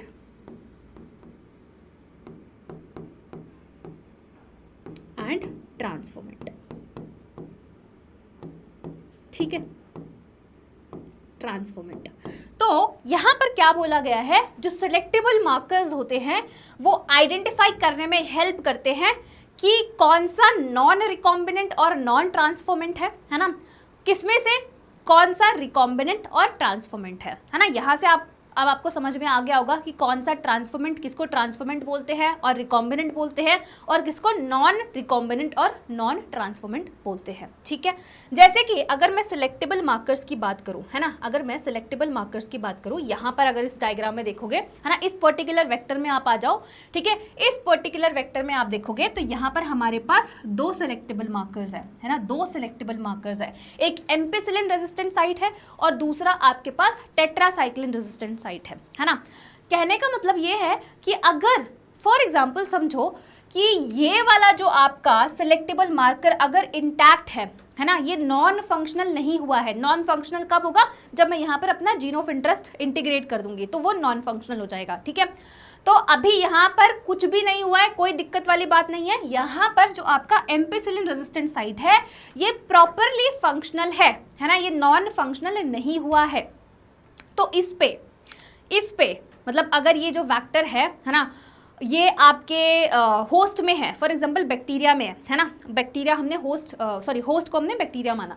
ठीक है, तो उस पे एम्पिसिलिन का कोई इफेक्ट नहीं आएगा जब तक ये इंटैक्ट है ना। वैसे ही सेम जब तक टेट्रासाइक्लिन रेजिस्टेंट साइट इंटैक्ट है उस पे उसका कोई अफेक्ट नहीं आएगा, है ना, टेट्रासाइक्लिन का कोई भी अफेक्ट नहीं आएगा, है ना। तो ये क्या है, आपके सिलेक्टेबल मार्कर्स है। वहीं पे जैसे ही मैंने यहाँ पर अपना जीन ऑफ इंटरेस्ट इंटीग्रेट कर दिया, फॉर एग्जांपल मैंने क्या कर दिया, जीन ऑफ अपना इंटरेस्ट इंटीग्रेट कर दिया इधर, है ना, इधर इंटीग्रेट कर दिया है, तो अब ये क्या हो जाएगा, नॉन फंक्शनल हो जाएगा। ठीक है, अब ये क्या हो जाएगा, नॉन फंक्शनल हो जाएगा। आई बात समझ में क्या कहने की कोशिश कर रही हूँ मैं, है ना, कि हमारे पास दो सिलेक्टेबल मार्कर्स है। इस पर्टिकुलर वेक्टर की अगर मैं बात करूँ तो हमारे पास एम्पिसिलिन रेजिस्टेंट साइट है और टेट्रासाइक्लिन रेजिस्टेंट साइट है। जब तक ये फंक्शनल है ना, यहाँ पर ये नॉन फंक्शनल नहीं हुए हैं, है ना, तब तक जो ये वेक्टर है जिस होस्ट में ये आपका इंट्रोड्यूस है उस पे एम्पिसिलिन का कोई इफेक्ट नहीं आएगा, सेम टेट्रासाइक्लिन का भी, है ना। बट जैसे ये नॉन फंक्शनल होगी ये ऑपोजिट हो जाएगा उसके। आई बात समझ में, ठीक है। नाउ ट्रांसफॉर्मेशन क्या होता है ना, ट्रांसफॉर्मेशन एक ऐसा प्रोसेस है जिसमें जो पीस ऑफ डीएनए है इज इंट्रोड्यूस, जो पीस ऑफ डीएनए है उसको इंट्रोड्यूस किया जाता है बैक्टीरिया में, so that it can be integrated with the vector present inside the bacteria, है ना। जो वेक्टर बैक्टीरिया के अंदर प्रेजेंट है उसके अंदर उसमें हम लोग अपने जीन ऑफ इंटरेस्ट को इंटीग्रेट कर सके, इस प्रोसेस को हम क्या बोलते हैं, ट्रांसफॉर्मेशन बोलते हैं। आई बात समझ में। अभी ये वाला जो चीज़ है इसको मैं आगे भी समझाऊंगी। ठीक है, ये वाला चीज़ जो है उसको मैं आगे भी समझाने वाली हूँ। ठीक है, चलो अब हम टाइप्स ऑफ वेक्टर को देख लेते हैं, है ना, टाइप्स ऑफ वेक्टर की डिस्कशन कर लेते हैं। टाइप्स ऑफ वेक्टर, तो हमारे पास different type of vectors present है ना। यहाँ पर हमारे पास डिफरेंट टाइप्स ऑफ वेक्टर है। पता नहीं दिख रहा होगा या नहीं, हाँ दिख रहा है, विजिबल है, हाँ थोड़ा बहुत विजिबल है अब, है ना, थोड़ा बहुत विजिबल है, कोई बात नहीं। ये आपको पीडीएफ मिल जाएगी, है ना, पीडीएफ मिल जाएगी तो वहाँ से आप अच्छे से देख लेना, है ना। टाइप्स ऑफ वेक्टर की अगर मैं बात करूँ तो वी हैव फेज, ठीक है। फेज एग्जाम्पल आ जाएगा इसमें लैम्डा M13, ये आपका वेक्टर है। फिर आ जाते हैं आपके कॉस्मिड्स आ गए, फिर आपके ट्रांसपोजन्स आ गए, फिर आपके फैज्मिड्स आ गए, फिर आपका yeast artificial chromosome, BAC, YAC and BAC, याद आ रहा है कुछ, यैक एंड बैक, है ना। East artificial chromosome, back is bacterial artificial chromosome. फिर आपका शटल वेक्टर आ जाता है, फिर आपके प्लाज्मिड्स आ जाते हैं, जैसे कि एग्जांपल में आ जाएगा PBR322 TI प्लाज्मिड्स। ठीक है, तो ये आपके टाइप्स ऑफ वेक्टर्स हो गए, है ना, ये आपके टाइप्स ऑफ वेक्टर हो जाएंगे। अब हम नेक्स्ट जो डिस्कशन करने वाले हैं दैट इज प्लाज्मिड। ठीक है, दैट इज प्लाज्मिड। देखो अगर मैं प्लाज्मिड की बात करूं तो ये सबसे ज्यादा कॉमनली यूज्ड क्लोनिंग वेक्टर है ना। प्लाज्मिड्स आपके क्या है, cloning vectors, and they are the most commonly used cloning vectors, है ना। They are circular double stranded DNA molecule. कैसे है? सर्कुलर है ना, जैसे मैंने आपको बताया था, है ना, बैक्टीरिया में आपका एक्स्ट्रा क्रोमोसोमल मटेरियल जो प्रेजेंट होता है जिसको हम लोग प्लाज्मिड बोलते हैं, है ना। It is the most commonly used cloning vector, right. क्या है ये? आपका double stranded, circular double stranded DNA होता है ना, that occur as a extra chromosomal material in bacteria. Naturally they are self replicating होते हैं, है ना, और जो साइज होता है प्लाज्मिड का दैट रेंजेस फ्रॉम 1 से लेकर 200 बेस पेयर्स। ठीक है, चलो आगे बढ़ते हैं, है ना। प्लाज्मिड वेक्टर जो है is isolated from the bacterial cell. कहाँ से आइसोलेट किया हुआ है? बैक्टीरियल सेल से आइसोलेट किया हुआ है। Foreign DNA carrying the desired gene for a particular characteristic is then integrated with in the DNA of the vector and joined together, है ना। सेम वही चीज़ कि आपने जीन ऑफ इंटरेस्ट लिया और आपने वेक्टर लिया और उनको चिपका दिया है ना, एक दूसरे के साथ चिपका दिया है, ठीक है। फिर आपके पास जो आया दैट इज रिकॉम्बिनेंट डीएनए, है ना, जो आपका रिकॉम्बिनेंट डीएनए बना क्योंकि आपने क्या किया? उन दोनों को चिपका दिया है। अब इसको कहाँ पर इंट्रोड्यूस कराओगे, कहाँ पर इंसर्ट करा दोगे? बैक्टीरियल सेल में, है ना, क्लोनिंग के लिए, मल्टीपल कॉपीज बनाने के लिए, ठीक है। आई बात समझ में, है ना, समझ में आया क्या बोलना चाहा यहाँ पर, है ना। तो प्लाज्मिड वेक्टर जो है आपका बहुत ज़्यादा कॉमनली यूज्ड क्लोनिंग वेक्टर है ना। कहाँ से आइसोलेट किया जाता है? बैक्टीरियल सेल से। प्लाज्मिड है क्या? डबल क्या बोलने वाली थी, प्लाज्मिड क्या है आपका? यस, आपका सर्कुलर डबल स्ट्रैंडेड डीएनए है ना, और एक्स्ट्रा क्रोमोसोमल मटेरियल जो आपकी बैक्टीरिया में प्रेजेंट होता है, हम इसको आइसोलेट करते हैं बैक्टीरियल सेल से। जो भी आपका जीन ऑफ इंटरेस्ट है उसको इसके साथ इंटीग्रेट कर दिया जाता है। फिर जो आपका रिकॉम्बिनेंट डीएनए बना है उसको हम लोग होस्ट में इंट्रोड्यूस करा देते हैं फॉर फर्दर क्लोनिंग, है ना, क्लोनिंग के लिए। ऑल राइट, सब चीज़ समझ में आ गई है यहाँ पर, है ना, सब चीज़ समझ में आ गई है यहाँ पर। चलिए नाउ अब हम बात करने वाले हैं PBr322। Very important, very very important. दो चीज़ें अभी तक के लिए इंपॉर्टेंट है, एक तो ये जो अभी हम लोग पढ़ने वाले हैं और एक जो मैं आपको पहले बता चुकी हूँ दैट इज जेल इलेक्ट्रोफोरेसिस, ठीक है। मैं यहाँ पर आपको चीज़ें भी बताती जाऊँगी साथ साथ कि क्या टॉपिक इंपॉर्टेंट है आपके एग्जाम के पॉइंट ऑफ व्यू से, कहाँ से क्वेश्चंस बन सकते हैं, ठीक है। चलिए चलो, so one of the earliest vector की अगर मैं बात करूं जो आर्टिफिशियली कंस्ट्रक्ट हुआ है दैट इज PBr322, है ना। जो आपका PBr322 है ना, P स्टैंड्स फॉर प्लाज्मिड, ठीक है, P स्टैंड्स फॉर प्लाज्मिड, ठीक है, B स्टैंड फॉर बोलिवर, ठीक है, R स्टैंड्स फॉर रॉड्रिक्वेज, ठीक है। ये आपके इनिशियल्स है ना, जो भी साइंटिस्ट है ना, जिन्होंने इसको डेवलप किया है उसके इनिशियल्स है। तो बॉलिवर एंड रॉड्रिगेज। फिर आपका आ जाता है R, है ना, फिर आ जाता है आपका R और 322, है ना। 322 आपका सीक्वेंस है, ठीक है, सीक्वेंस है, राइट।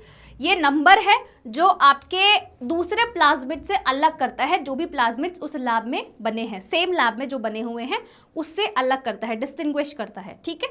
ऑल राइट, आई बात समझ में यहाँ पर, है ना, आई बात समझ में यहाँ पर।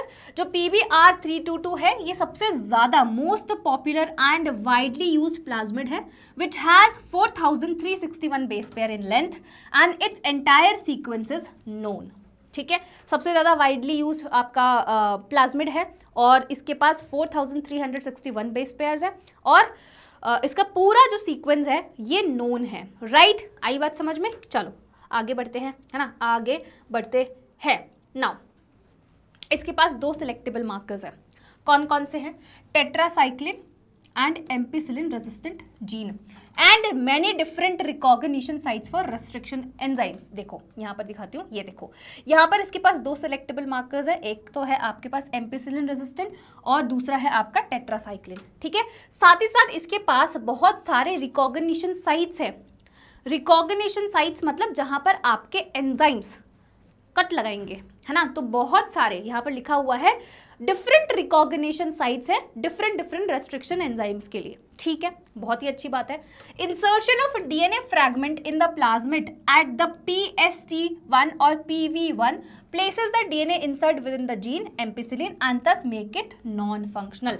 यहाँ पर क्या बोला हुआ है कि जब आप अपने डीएनए फ्रैगमेंट को इस जगह पर इंसर्ट करते हो, जैसे कि अगर इधर आओगे, मैंने बोला यहाँ पर अगर मैं इंसर्ट कर रही हूँ, है ना, यहाँ पर मैं इंसर्ट कर रही हूँ, या फिर अगर मैं इधर इंसर्ट करना चाहती हूँ, अपने जेनेटिक मटेरियल को इधर इंटीग्रेट करना चाहती हूँ, तो ये आपका सिलेक्टेबल मार्कर है ना। ये चीज़ मैंने आपको बताई थी कि जैसे ही आप जीन ऑफ इंटरेस्ट को यहाँ पर इंटीग्रेट करोगे तो ये क्या हो जाएगा, नॉन फंक्शनल हो जाएगा, है ना, क्या हो जाएगा, नॉन फंक्शनल हो जाएगा, ठीक है। अब आपको समझ में आया कि कैसे आपका नॉन फंक्शनल होगा आपका एम्पिसिलिन, है ना, अगर आप जीन ऑफ इंटरेस्ट को इस जगह पर इंटीग्रेट करते हो, ठीक है, बहुत बढ़िया बात है ना, इसको नॉन फंक्शनल बना देगा। Bacterial cell containing such a recombinant PBr322 will be able to grow in the presence of tetracycline but will not grow in ampicillin। देखा, यहां पर आपने क्या किया है, अपने जीन ऑफ इंटरेस्ट को इधर इंटीग्रेट किया है ना, इधर इंटीग्रेट कर दिया है, जिसकी वजह से ये नॉन फंक्शनल हो गया है।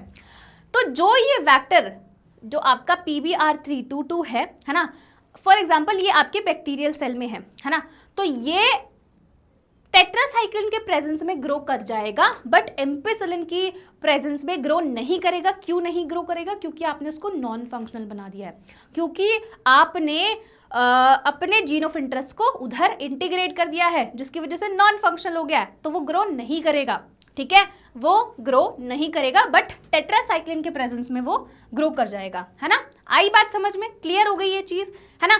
सिमिलरली अगर आप डीएनए को इंसर्ट करवाते हो restriction enzyme BAMH1 and SAL1 पे, the gene coding for tetracycline resistant become non functional.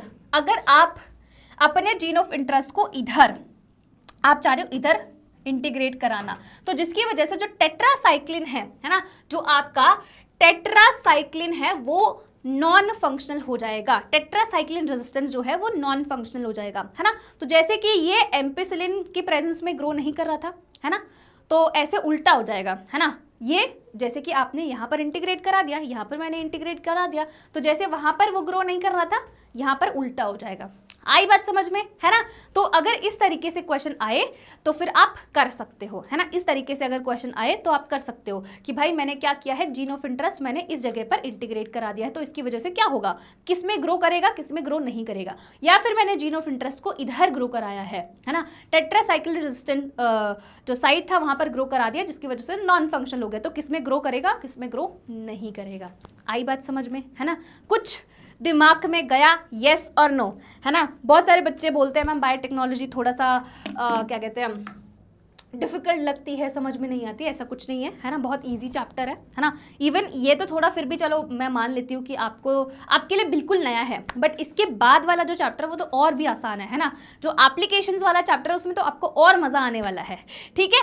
तो चलिए, है ना, यहाँ पर हमने ये चीज़ कवर कर लिया है ना, ये चीज़ हमने कवर कर लिया है। अब हम आते हैं अपने नेक्स्ट टॉपिक पे, है ना, और नेक्स्ट टॉपिक हम लोग अब आगे चल के डिस्कस करते हैं।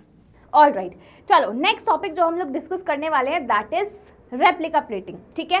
अब यहाँ पर जो कंफ्यूजन होता है कि कौन सा ग्रो करेगा, कौन सा नहीं ग्रो करेगा, कैसे आप डिफरेंशिएट कर सकते हो ट्रांसफॉर्मेंट एंड नॉन ट्रांसफॉर्मेंट में, है ना, तो ये सारी चीज़ें आपको इधर अच्छे से समझ में आ जाएगी, है ना। अब देखो रेप्लिका प्लेटिंग क्या होती है ना, उसके लिए क्या करना होता है। सबसे पहले इसमें आपको एक पेट्री डिश लेना होता है, ठीक है, तो ले ली हमने पेट्री डिश यहाँ पर, है ना। यहाँ पर आपको दिख रहा होगा 1 2 3 4 5, ये क्या है, आपके बैक्टीरियल कॉलोनीज है, ठीक है, क्या है ये, बैक्टीरियल कॉलोनीज है।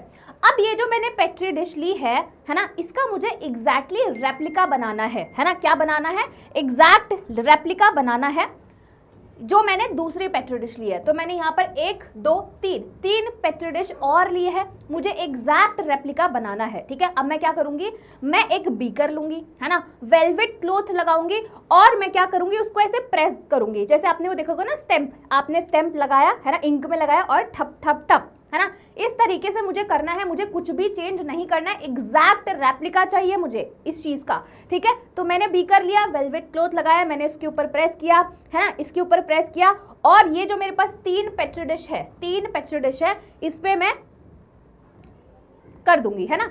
मैंने क्या किया, उसका रेप्लिका बना दिया है एग्जैक्टली। हम एंगल भी नहीं चेंज कर सकते हैं। अगर मैं इस एंगल में इसको प्रेस कर रही हूं तो मैं इसी एंगल में इधर डालूंगी। अगर मैंने सोचा कि इसको ऐसे, ये ऐसे है और मैंने ऐसे कर दिया, नहीं, बिल्कुल भी नहीं, एग्जैक्टली मुझे सेम चाहिए, ठीक है। चलो, बहुत अच्छी बात है। यहाँ पर लिया है हमने एम्पिसिलिन, है ना, यहाँ पर हमने लिया है टेट्रासाइक्लिन, और यहाँ पर हमने दोनों ले लिया है, एम्पिसिलिन भी ले लिया है और टेट्रासाइक्लिन भी ले लिया है।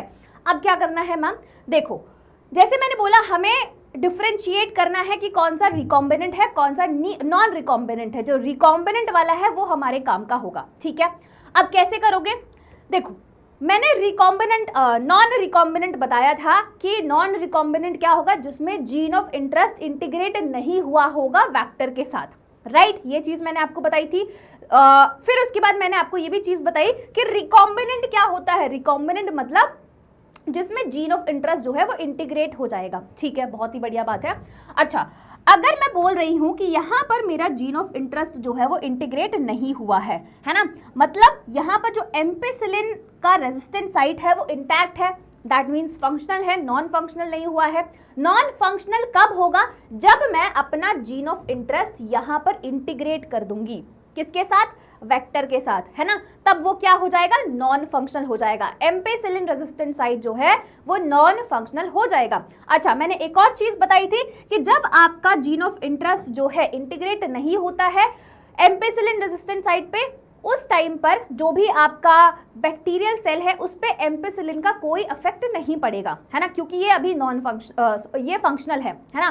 बट यहाँ पर अगर आप देखोगे तो ये नॉन फंक्शनल हो गया है, दैट मीन्स उस पे इफेक्ट पड़ेगा, ठीक है। अब क्या करना है, ये चीज तो हमें समझ में आ गई, ये चीज हमें अच्छे से समझ में आ गई। अब क्या करोगे, इसकी प्लेटिंग करा दोगे यहाँ पर, है ना, इसकी भी प्लेटिंग इधर करा दोगे, इसकी भी प्लेटिंग आप इधर करा दोगे, सेम इसकी प्लेटिंग इधर कराई, ये इधर कराई, ये इधर कराई। अब आपको देखना है कि कौन सा ग्रो कर रहा है और कौन सा ग्रो नहीं कर रहा है। जो नहीं कर रहा है वो हमारे काम का है, ठीक है। चलो, तो जैसे मैंने बोला यहाँ पर एम्पिसिलिन है, यहाँ पर अभी भी ये फंक्शनल है, नॉन फंक्शनल नहीं हुआ है, ठीक है। तो यहाँ पर तो ये ग्रो करेगा, ठीक है, यहाँ पर ये ग्रो करेगा क्योंकि अभी भी वो फंक्शनल है, ठीक है। यहाँ पर भी ये ग्रो करेगा, है ना, यहाँ पर भी ये ग्रो करेगा और यहाँ पर भी ये ग्रो करेगा, ठीक है। ये बात हमें क्लियर हो गई है। नाउ अगर मैं इसकी बात करूं, है ना, अगर मैं इसकी बात करूं तो ये जो है इधर ग्रो नहीं करेगा क्योंकि यहाँ पर आपने जीन ऑफ इंटरेस्ट को इंटीग्रेट कर दिया है वेक्टर के साथ, है ना, और कहाँ पर किया है, एम्पिसिलिन रेजिस्टेंट साइट पे, जिसकी वजह से वो नॉन फंक्शनल हो गया है ना, जिसकी वजह से अब उस पर इफेक्ट पड़ेगा, ठीक है। तो ये इधर ग्रो नहीं करेगा। तो आपने देखा कि 2, 3, 5 यहाँ पर ग्रो कर रहा है बैक्टीरिया, बट 1 और 4 पे ग्रो नहीं कर रहा है। तो ये वाला जो है ये ग्रो नहीं करेगा इधर, ठीक है। यहाँ पर तो कोई ऐसा फर्क नहीं पड़ेगा क्योंकि हमने टेट्रासाइक्लिन रेजिस्टेंट साइट को कुछ छेड़ा वेड़ा नहीं है ना। यहाँ पर भी ग्रो नहीं करेगा क्योंकि यहाँ पर भी क्या है, एम्पिसिलिन है। क्या ये बात सबको समझ में आई, है ना। अब आप लोग डिफरेंशिएट कर सकते हो, जो नहीं ग्रो करेगा वो क्या होगा, रिकॉम्बिनेंट होगा। हमें पता चल जाएगा जो नहीं ग्रो किया दैट मीन्स वो रिकॉम्बिनेंट है, उसके अंदर जीन ऑफ इंटरेस्ट जो है इंटीग्रेटेड है। क्लियर है ना, इजी था, बहुत इजी था। अब कोई भी इसके रिगार्डिंग कंफ्यूजन नहीं होगा, ठीक है। चलो, अब जैसे मैंने बोला रेप्लिका प्लेटिंग, तो ये बहुत ज़्यादा एकदम लॉन्ग प्रोसीजर है ना। तो हमें कुछ शॉर्ट प्रोसीजर चाहिए होता है जिसके लिए हम क्या करते हैं, जिसके लिए हम इंसर्शनल इनएक्टिवेशन करते हैं। अब इसमें क्या होता है मैम, यहाँ पर देखोगे, यहाँ पर हमारे पास ये एक वेक्टर है जहाँ पर ORI है, ओरिजिन ऑफ रेप्लिकेशन है, ROP है, देन ये आपका एम्पिसिलिन रेजिस्टेंट साइट है, एंड ये वाला जो है दैट इज लैक-Z, है ना, लैक-Z। ये क्या प्रोड्यूस करता है, एक एंजाइम प्रोड्यूस करता है that is called beta galactosidase, है ना। ये एंजाइम प्रोड्यूस करता है, जो एंजाइम एक्स-गैल, जो एक कलरलेस कंपाउंड होता है, उसको किस में ब्रेक डाउन कर देता है, गैलेक्टोज में, है ना। 5 ब्रोमियम 4 क्लोराइड इन आइनॉक्साइड, है ना, इसमें कन्वर्ट कर देता है, इसमें ब्रेक डाउन कर देता है, जो एक ब्लू कलर का कंपाउंड बनाता है। तो ये एक कलरलेस कंपाउंड जो एक्स-गैल था, ये इसमें इसको ब्रेक डाउन कर देता है ना।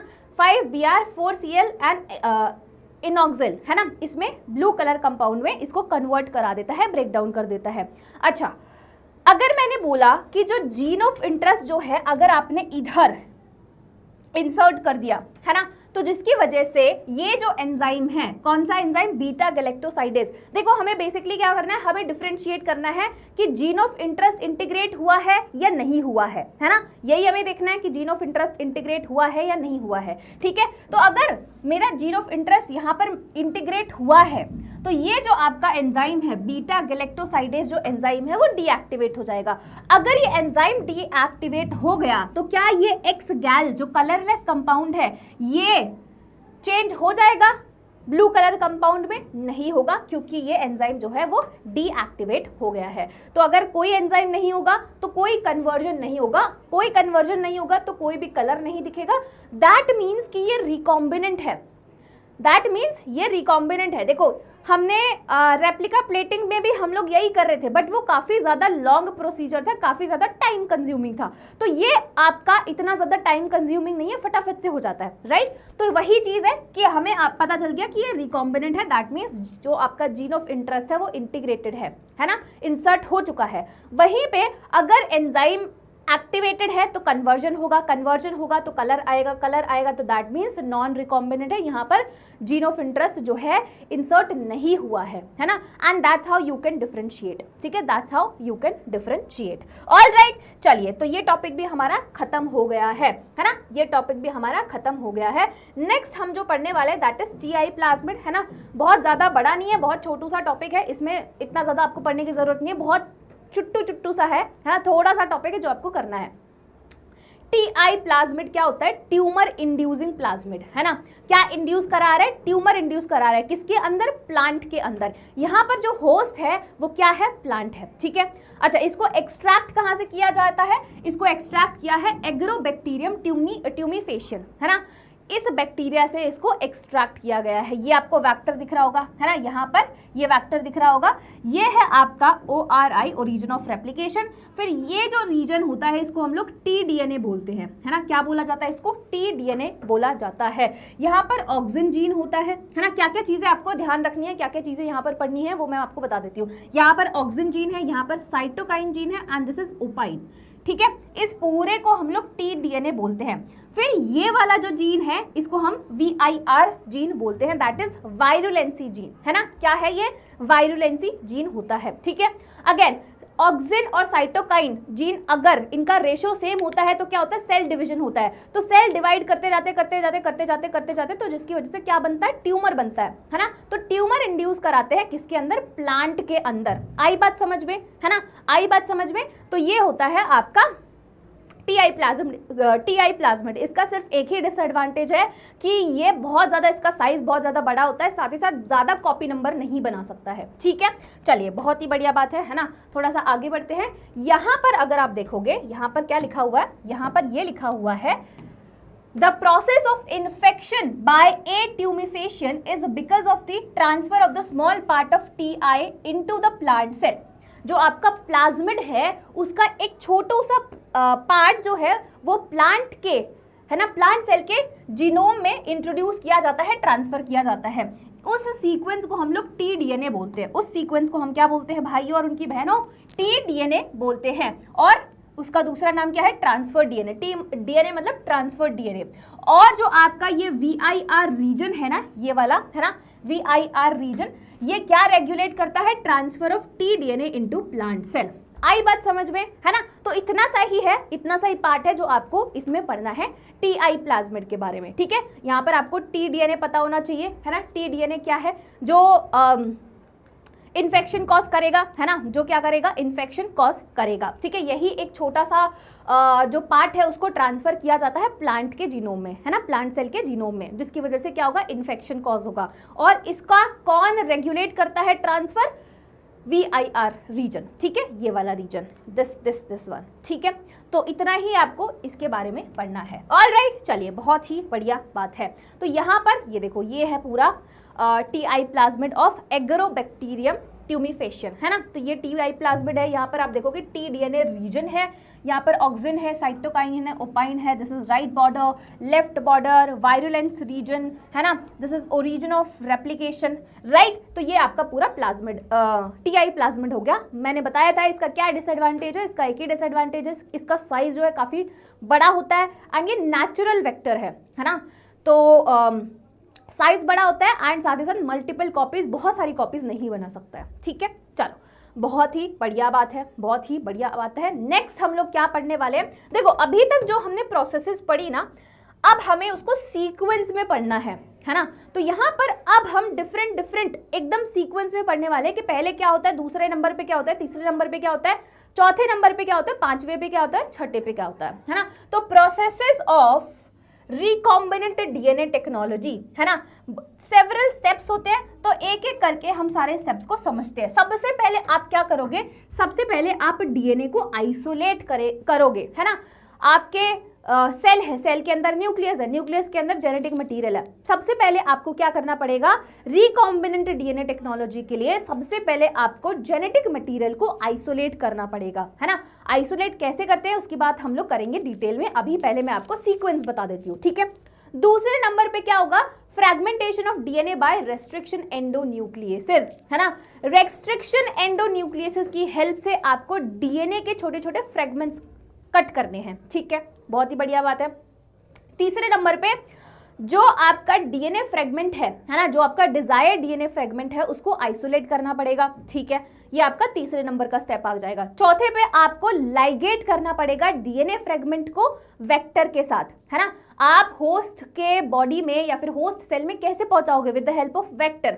तो सबसे पहले आपको तो अपना जीन फाइंड आउट करना पड़ेगा, है ना, जो भी आपका डिजायर्ड जीन ऑफ इंटरेस्ट है वो फाइंड आउट करना पड़ेगा, उसके बाद उसको वेक्टर के साथ चिपकाना पड़ेगा एंड उसके बाद ही आप होस्ट में इंट्रोड्यूस करा सकते हो, है ना। तो नेक्स्ट स्टेप यही है। नेक्स्ट स्टेप में देखोगे ligation of DNA fragment into vector, ठीक है, transferring the recombinant DNA into the host.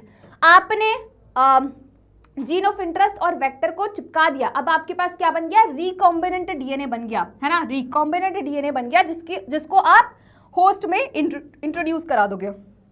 Now culturing the host cell in a medium at a large scale and extraction of the desired product, फिर ये आपका last step आ जाता है, ठीक है। तो ये आपका पूरा सीक्वेंस में चलता है, ऐसा नहीं है कि कोई भी स्टेप पहले हो गया कोई स्टेप बाद में हो गया, ऐसा कुछ भी नहीं है, सारा सीक्वेंस में चलेगा, ठीक है। तो सबसे पहले आइसोलेट करोगे, उसके बाद फ्रेगमेंटेशन, उसके छोटे छोटे फ्रेगमेंट्स बनाओगे, फिर उसके बाद अपना डिजायर्ड जीन ऑफ इंटरेस्ट निकालोगे, है ना, जो भी आपका जीन ऑफ इंटरेस्ट है उसको निकाला, है ना, उसको एक्सट्रैक्ट किया, आइसोलेट किया, उसके बाद आपको वेक्टर के साथ लाइगेट करना है, वेक्टर को होस्ट के बॉडी में इंट्रोड्यूस कराना है, होस्ट सेल में इंट्रोड्यूस कराना है, उसके बाद आप डिजायर्ड प्रोडक्ट को एक्सट्रैक्ट करोगे, ठीक है। ये आपका पूरा सीक्वेंस हो गया है। सबसे पहले स्टेप की बात करते हैं, that is isolation of DNA, है ना। सबसे पहले स्टेप की अगर मैं बात करूं, that is isolation of DNA. भाई डीएनए को कैसे आइसोलेट करेंगे, सुनो मेरी बात सुनो मेरी बात, ठीक है। जैसे कि मैंने बोला कि मेरे पास प्लांट सेल है, ठीक है, ये मेरे पास प्लांट सेल है ना। अब देखो कोई एनिमल सेल है तो उसकी कोई दिक्कत नहीं है ना, क्योंकि उसमें सेल वॉल नहीं होती है, राइट, उसमें कोई भी सेल वॉल नहीं होती है। बट दिक्कत कहाँ पर आती है, जहां पर सेल वॉल प्रेजेंट है, ठीक है। तो प्लांट सेल में सेल वॉल प्रेजेंट होगा, आपके फंजाई में सेल वॉल प्रेजेंट होगा, फिर आपके और किसमें, प्लांट हो गया, फंजाई हो गया, बैक्टीरिया में सेल वॉल प्रेजेंट हो गया, पेप्टिडोग्लाइकन की सेल वॉल बनी होती है, कॉम्पोजिशन अलग अलग होता है ना। तो अगर आपके पास कुछ ऐसा है, कोई ऐसा सेल है जिसमें सेल वॉल प्रेजेंट होगा, सबसे पहले आपको सेल वॉल को डिग्रेड करना पड़ेगा, डाइजेस्ट करवाना पड़ेगा, है ना। तो जैसे मैंने बोला कि ये प्लांट सेल है, ठीक है, ये क्या है, प्लांट सेल है, ठीक है। अब मुझे पता है इसका कॉम्पोजिशन, इसका जो सेल वॉल है किससे बना होता है, सेल्यूलोज से बना होता है ना, सेल्यूलोज से बना हुआ होता है। तो इसके सेल वॉल को जो डिग्रेड कराएगा, जो डाइजेस्ट करवाएगा, उस एंजाइम का नाम क्या होगा, सेल्यूलेज, है ना।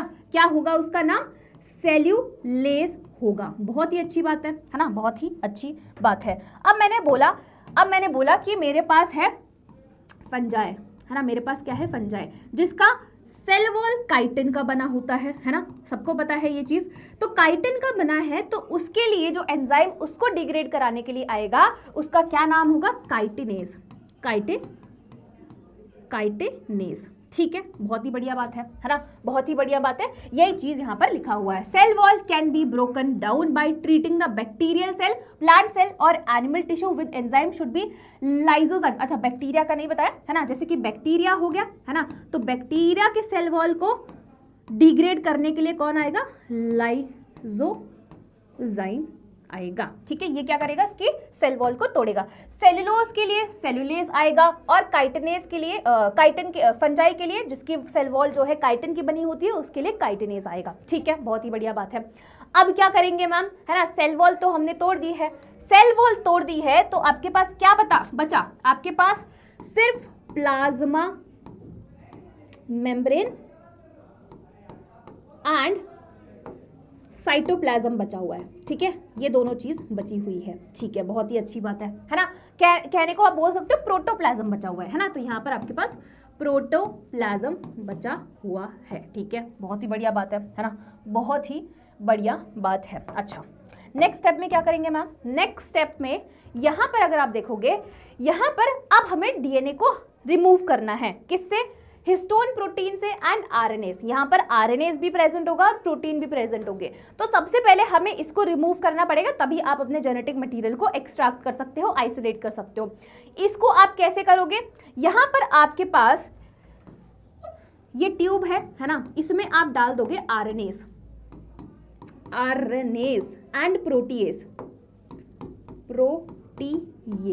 ठीक है, आपने इसको डाला जिसकी वजह से वो किसको डाइजेस्ट करवा देगा, वो आपके आरएनए को डाइजेस्ट करवा देगा और प्रोटीएस आपके प्रोटीन को डाइजेस्ट करवा देगा। ठीक है, तो यहाँ पर आपने राइबोन्यूक्लियस फॉर आरएनए डाला एंड प्रोटीएस हिस्टोन प्रोटीन के लिए डाला। अब इसमें आप क्या डाल दोगे, चिल्ड इथेनॉल डाल दोगे। चिल्ड इथेनॉल डालोगे तो जो भी आपका डीएनए है वो प्रेसिपिटेट हो जाएगा, है ना, फिर आप उसको रिमूव कर सकते हो by the process called spooling, है ना। स्पूलिंग की प्रोसेस से आप जो भी आपका जेनेटिक मटेरियल यहाँ पर प्रेसिपिटेट हो गया था उसको आप रिमूव कर सकते हो, आइसोलेट मतलब एक्सट्रैक्ट कर सकते हो। आई बात समझ में, है ना। अब यहाँ पर क्वेश्चन ये आता है कि मैम हमने चिल्ड इथेनॉल का क्यों इस्तेमाल किया। देखो, अगर आपको बायोमोलिक्यूल्स वाला चैप्टर थोड़ा सा याद है तो आपको ये भी पता होगा कि जो एक एंजाइम है वो एक पर्टिकुलर या फिर ऑप्टिमम टेम्परेचर पे काम करता है ना। अगर आप उसका टेम्परेचर बढ़ा दोगे तो भी वो इनएक्टिव हो जाएगा, है ना।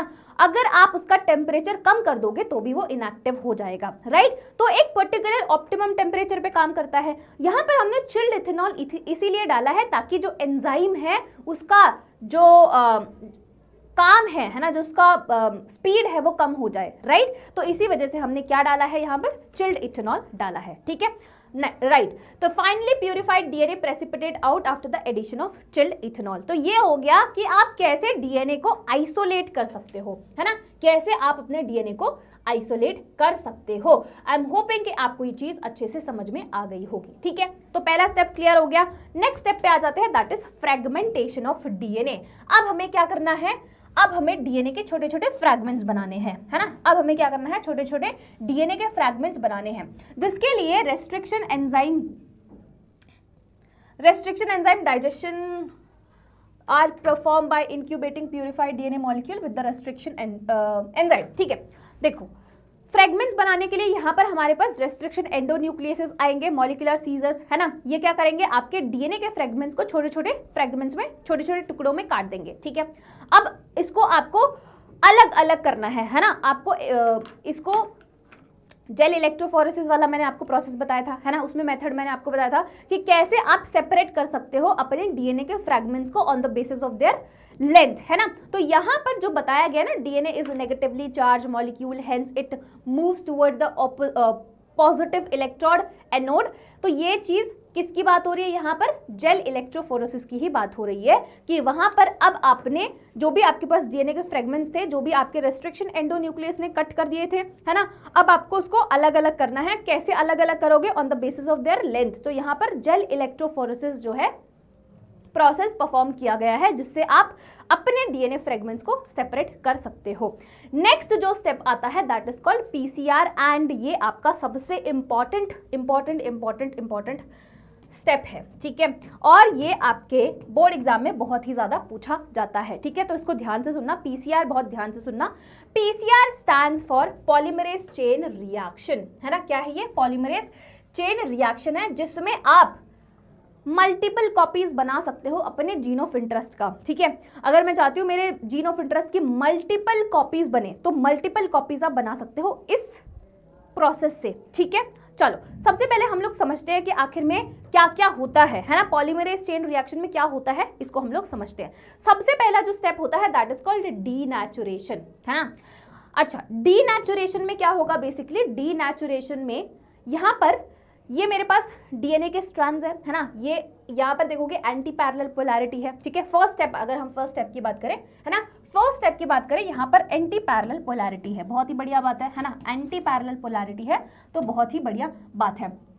अब यहाँ पर एक चीज और बताती हूँ, यहाँ पर जो टेम्परेचर होता है it is around 90 to 92 degree centigrade, बहुत ही ज्यादा और हाई टेम्परेचर होता है, ठीक है। तो सबसे पहले हमें क्या करना है, सबसे पहले हमें इन दोनों के बीच में जो भी हाइड्रोजन बॉन्ड्स है ना, आपको पता है नाइट्रोजनस बेस जो है वो अंदर के साइड होता है ना, हाइड्रोजन बॉन्ड्स होते हैं, तो यहाँ पर सबसे पहले हमें हाइड्रोजन बॉन्ड्स को तोड़ना है, तो हम उसको तोड़ेंगे सबसे पहले, पहला स्टेप हो जाएगा, ठीक है।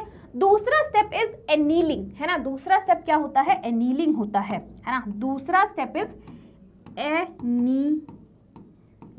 यहाँ पर क्या करेंगे, देखो अब हमारे पास ये स्ट्रैंड जो है अलग अलग आ गए हैं, ठीक है, तो ये आप 5 prime to 3 prime, 5 prime to 3 prime, ठीक है। अब यहाँ पर अगर हमने इसको अलग कर दिया है तो अब मैं यहाँ पर प्राइमर लगाना शुरू करूंगी, और ये जो प्राइमर है ये डीएनए प्राइमर है जो हमने लैब में ही बनाया है, आर्टिफिशियली लैब में ही बनाया गया है, ठीक है। तो यहाँ पर आपने क्या किया, यहाँ पर आपने प्राइमर लगाया, ठीक है, यहाँ पर आपने डीएनए प्राइमर लगाया है, इसको हम क्या बोलते हैं, इसको हम लोग एनीलिंग बोलते हैं इस प्रोसेस को। तीसरे पे आओगे, तीसरा होगा एक्सटेंशन, यहाँ पर आएगा आपके पास एक प्यारा प्यारा सा एंजाइम जिसका नाम है डीएनए पॉलीमरेज और टैक पॉलीमरेज, है ना। ये क्या करेगा, ये एक्सटेंशन करवाएगा, ये जो आपका प्राइमर लग गया है अब इसका क्या होगा, एक्सटेंशन होगा, है ना। तो तीसरा स्टेप क्या हो जाएगा, आपका एक्सटेंशन हो जाता है, ठीक है। अब ये जो साइकिल है ये रिपीट होगी और जो आपका जीन ऑफ इंटरेस्ट है वो बिलियन टाइम्स एम्पलीफाई कर सकते हो आप उसको, ठीक है। आई बात समझ में, यस। तो एक बार इसको अच्छे से पढ़ लेते हैं कि क्या क्या चीजें, क्या क्या पॉइंट्स लिखे हुए हैं, मैंने आपको स्टेप्स जो है ऑलरेडी समझा दिया है कि कौन कौन से स्टेप्स होते हैं। पहला डीनेचुरेशन हो गया, दूसरा फिर एनीलिंग हो गया और तीसरा एक्सटेंशन हो गया, ठीक है। तो पॉलीमरेज चेन क्या होता है, पॉलीमरेज आपका पीसीआर क्या होता है, पॉलीमरेज चेन रिएक्शन होता है जिसमें आप मल्टीपल कॉपीज बना सकते हो अपने जीन ऑफ इंटरेस्ट की, है ना। ऑल्सो यहाँ पर अगर आप देखोगे कि बिलियन टाइम्स इसको आप एम्पलीफाई कर सकते हो, है ना, बहुत बढ़िया बात है। अच्छा, यहाँ पर एक बहुत ही ज्यादा मोस्ट एबल डीएनए पॉलीमरेज, टैक डीएनए पॉलीमरेज का इस्तेमाल किया जाता है, जो कहां से आइसोलेट किया गया है, कौन से बैक्टीरिया से आइसोलेट किया गया है, थर्मस एक्वाटिकस, है ना। अब एक चीज आपके दिमाग में आनी चाहिए कि भाई आपने बोला कि जो आपके एंजाइम्स होते हैं वो एक पर्टिकुलर एक उनका ऑप्टिमम टेम्परेचर होता है उसी पे काम करते हैं, बट यहाँ पर आप बोल रहे हो कि यहाँ पर टेम्परेचर भी काफी ज्यादा है। जैसे फर्स्ट जो स्टेप था इसका डीनेचुरेशन का, वहां पर 90 से लेकर 92 डिग्री सेंटीग्रेड टेम्परेचर था। दूसरे स्टेप पे हम आए तो वहां पर भी अराउंड 50-55 डिग्री सेंटीग्रेड टेम्परेचर होता है। तो मैम यहाँ पर एंजाइम कैसे काम कर रहा है ना। यहाँ पर जो एंजाइम है दैट इज आपका टैक डीएनए पॉलीमरेज, इसको कौन से बैक्टीरिया से एक्सट्रैक्ट किया है, थर्मस एक्वाटिकस से, और ये बैक्टीरिया कहां पर रहता है, जहां पर काफी ज्यादा टेम्परेचर होता है। तो अब काफी ज्यादा जो भी ऑर्गेनिज्म या फिर जो भी बैक्टीरिया ऐसे हाई टेम्परेचर रीजन्स में रहते हैं, हॉट स्प्रिंग्स हो गया, तो वहां पर जो उनका एंजाइम होता है वो भी अडेप्ट कर लेता है ना। तो अब ऐसा तो है नहीं कि भाई एकदम से हॉट स्प्रिंग्स में रह रहे हैं और वहां पर जो एंजाइम है वो काम नहीं करेगा, है ना। तो वो उसके अकॉर्डिंग, उसके सराउंडिंग के अकॉर्डिंग वो अडेप्ट कर लेता है, ठीक है। आई बात समझ में, ठीक है। नाउ अब जो भी आपका एम्पलीफाइड डीएनए फ्रेगमेंट है ना, उसको आप अपने वेक्टर के साथ लाइगेट कर सकते हो फॉर फर्दर क्लोनिंग, ठीक है। तो ये हो गया आपका पूरा एम्पलीफिकेशन ऑफ जीन और ऑफ इंटरेस्ट यूजिंग पीसीआर। ये बहुत ही इंपॉर्टेंट टॉपिक है ना, ये बहुत ही इंपॉर्टेंट टॉपिक है। बस थोड़ा सा चैप्टर और रह गया है आपका, फिर उसके बाद हम लोग क्वेश्चंस को डिस्कस करेंगे, ठीक है। चलिए नाउ नेक्स्ट क्या आता है, insertion of recombinant DNA into the host cell organism. ठीक है, अभी हमारे पास जीन ऑफ इंटरेस्ट और वेक्टर जो है रेडी है, दैट मीन्स रिकॉम्बिनेंट डीएनए हमारे पास तैयार हो चुका है ना, बिल्कुल एकदम शेरवानी और दूल्हे का शहरा पहन के एकदम तैयार हो चुका है वो। अब हमें क्या करना है, अब हमें इसको इंसर्ट कराना है। ठीक है, अब हमें इसको insert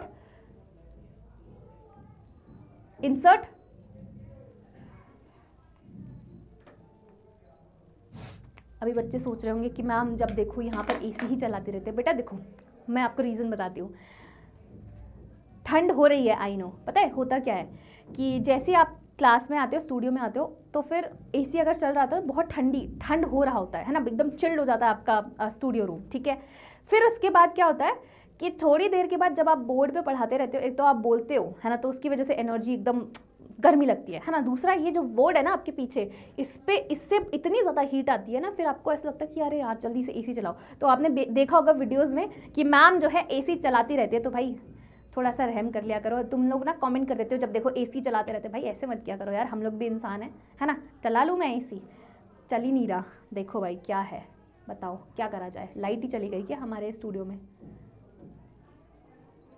I don't know guys कि काम क्यों नहीं कर रहा है। एनीवेज कोई बात नहीं, हम लोग चैप्टर तो खत्म करेंगे ही, ऐसा नहीं है कि मैम चैप्टर नहीं खत्म कराएंगी, है ना।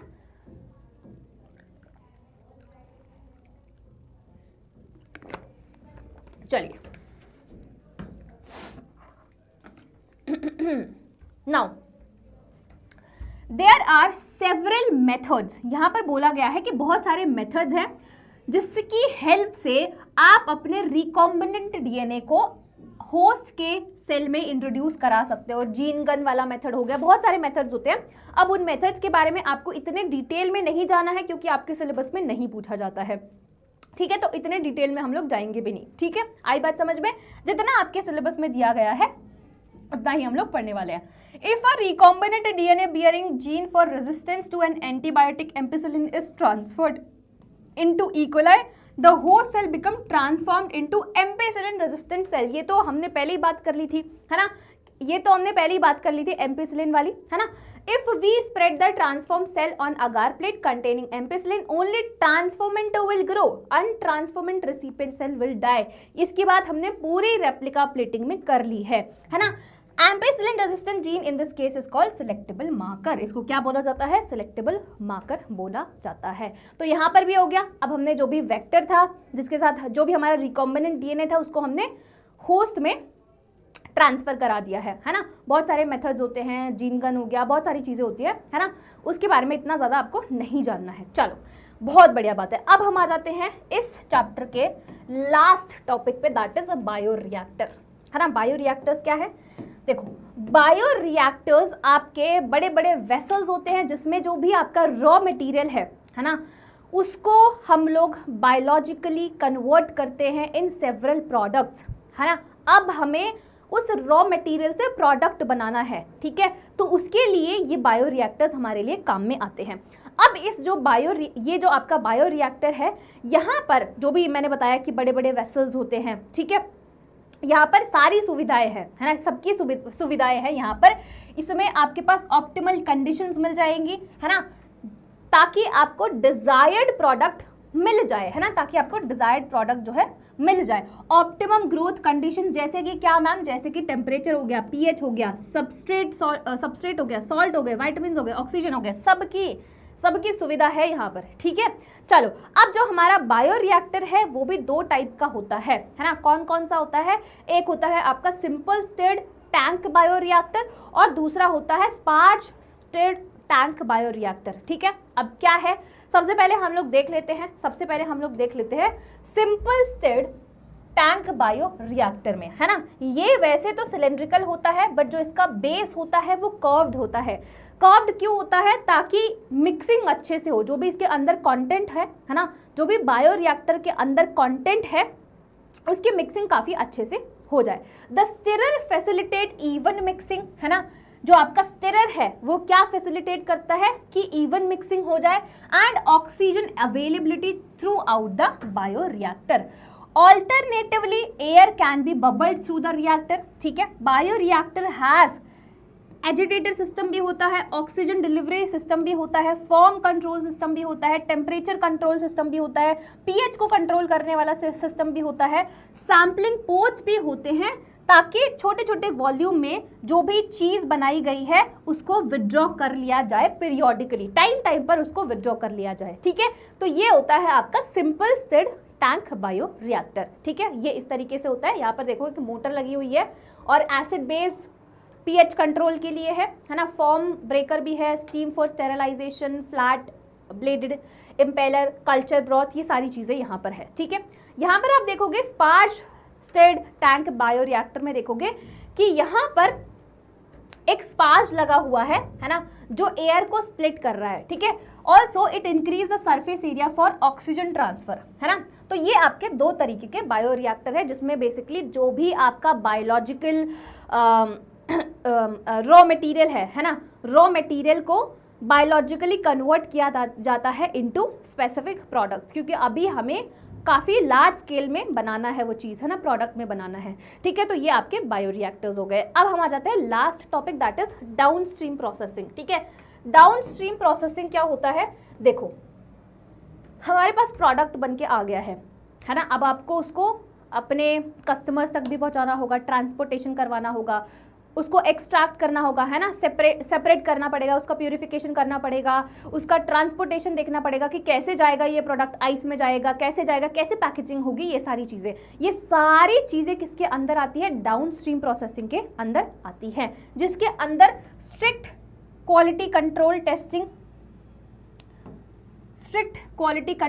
टेस्टिंग सारे प्रोडक्ट के लिए ज़रूरी होती है ना, कि आप ऐसे थोड़ी भेज दोगे, आपको क्वालिटी कंट्रोल चेक करना पड़ेगा। ठीक है, तो ये आपका पूरा चैप्टर जो है कंप्लीट हो गया है बायोटेक्नोलॉजी वाला। ठीक है, अब इसके हम लोग एक बार फटाफट से क्वेश्चंस को देख लेते हैं कि किस तरीके से क्वेश्चंस जो है पूछे जा सकते हैं। मल्टीपल चॉइस क्वेश्चंस देखते हैं, अगर आपसे सॉल्व हो जाते हैं तो मतलब समझ जाना कि ये चैप्टर समझ में आ गया। बहुत सारे बच्चों को लगता है कि मैम ये चैप्टर थोड़ा सा ऐसे है, समझ में नहीं आता है ना, बट ऐसा कुछ नहीं है, आसान चैप्टर है ना, कोई दिक्कत लेने वाली बात नहीं है ना। बहुत सारे बच्चों ने पढ़ लिया होगा, बैच में जो बच्चे पढ़ रहे थे उन लोगों ने तो बहुत अच्छे से पढ़ा होगा, उन्होंने क्वेश्चंस और ज़्यादा क्वेश्चंस को सॉल्व किया होगा, है ना।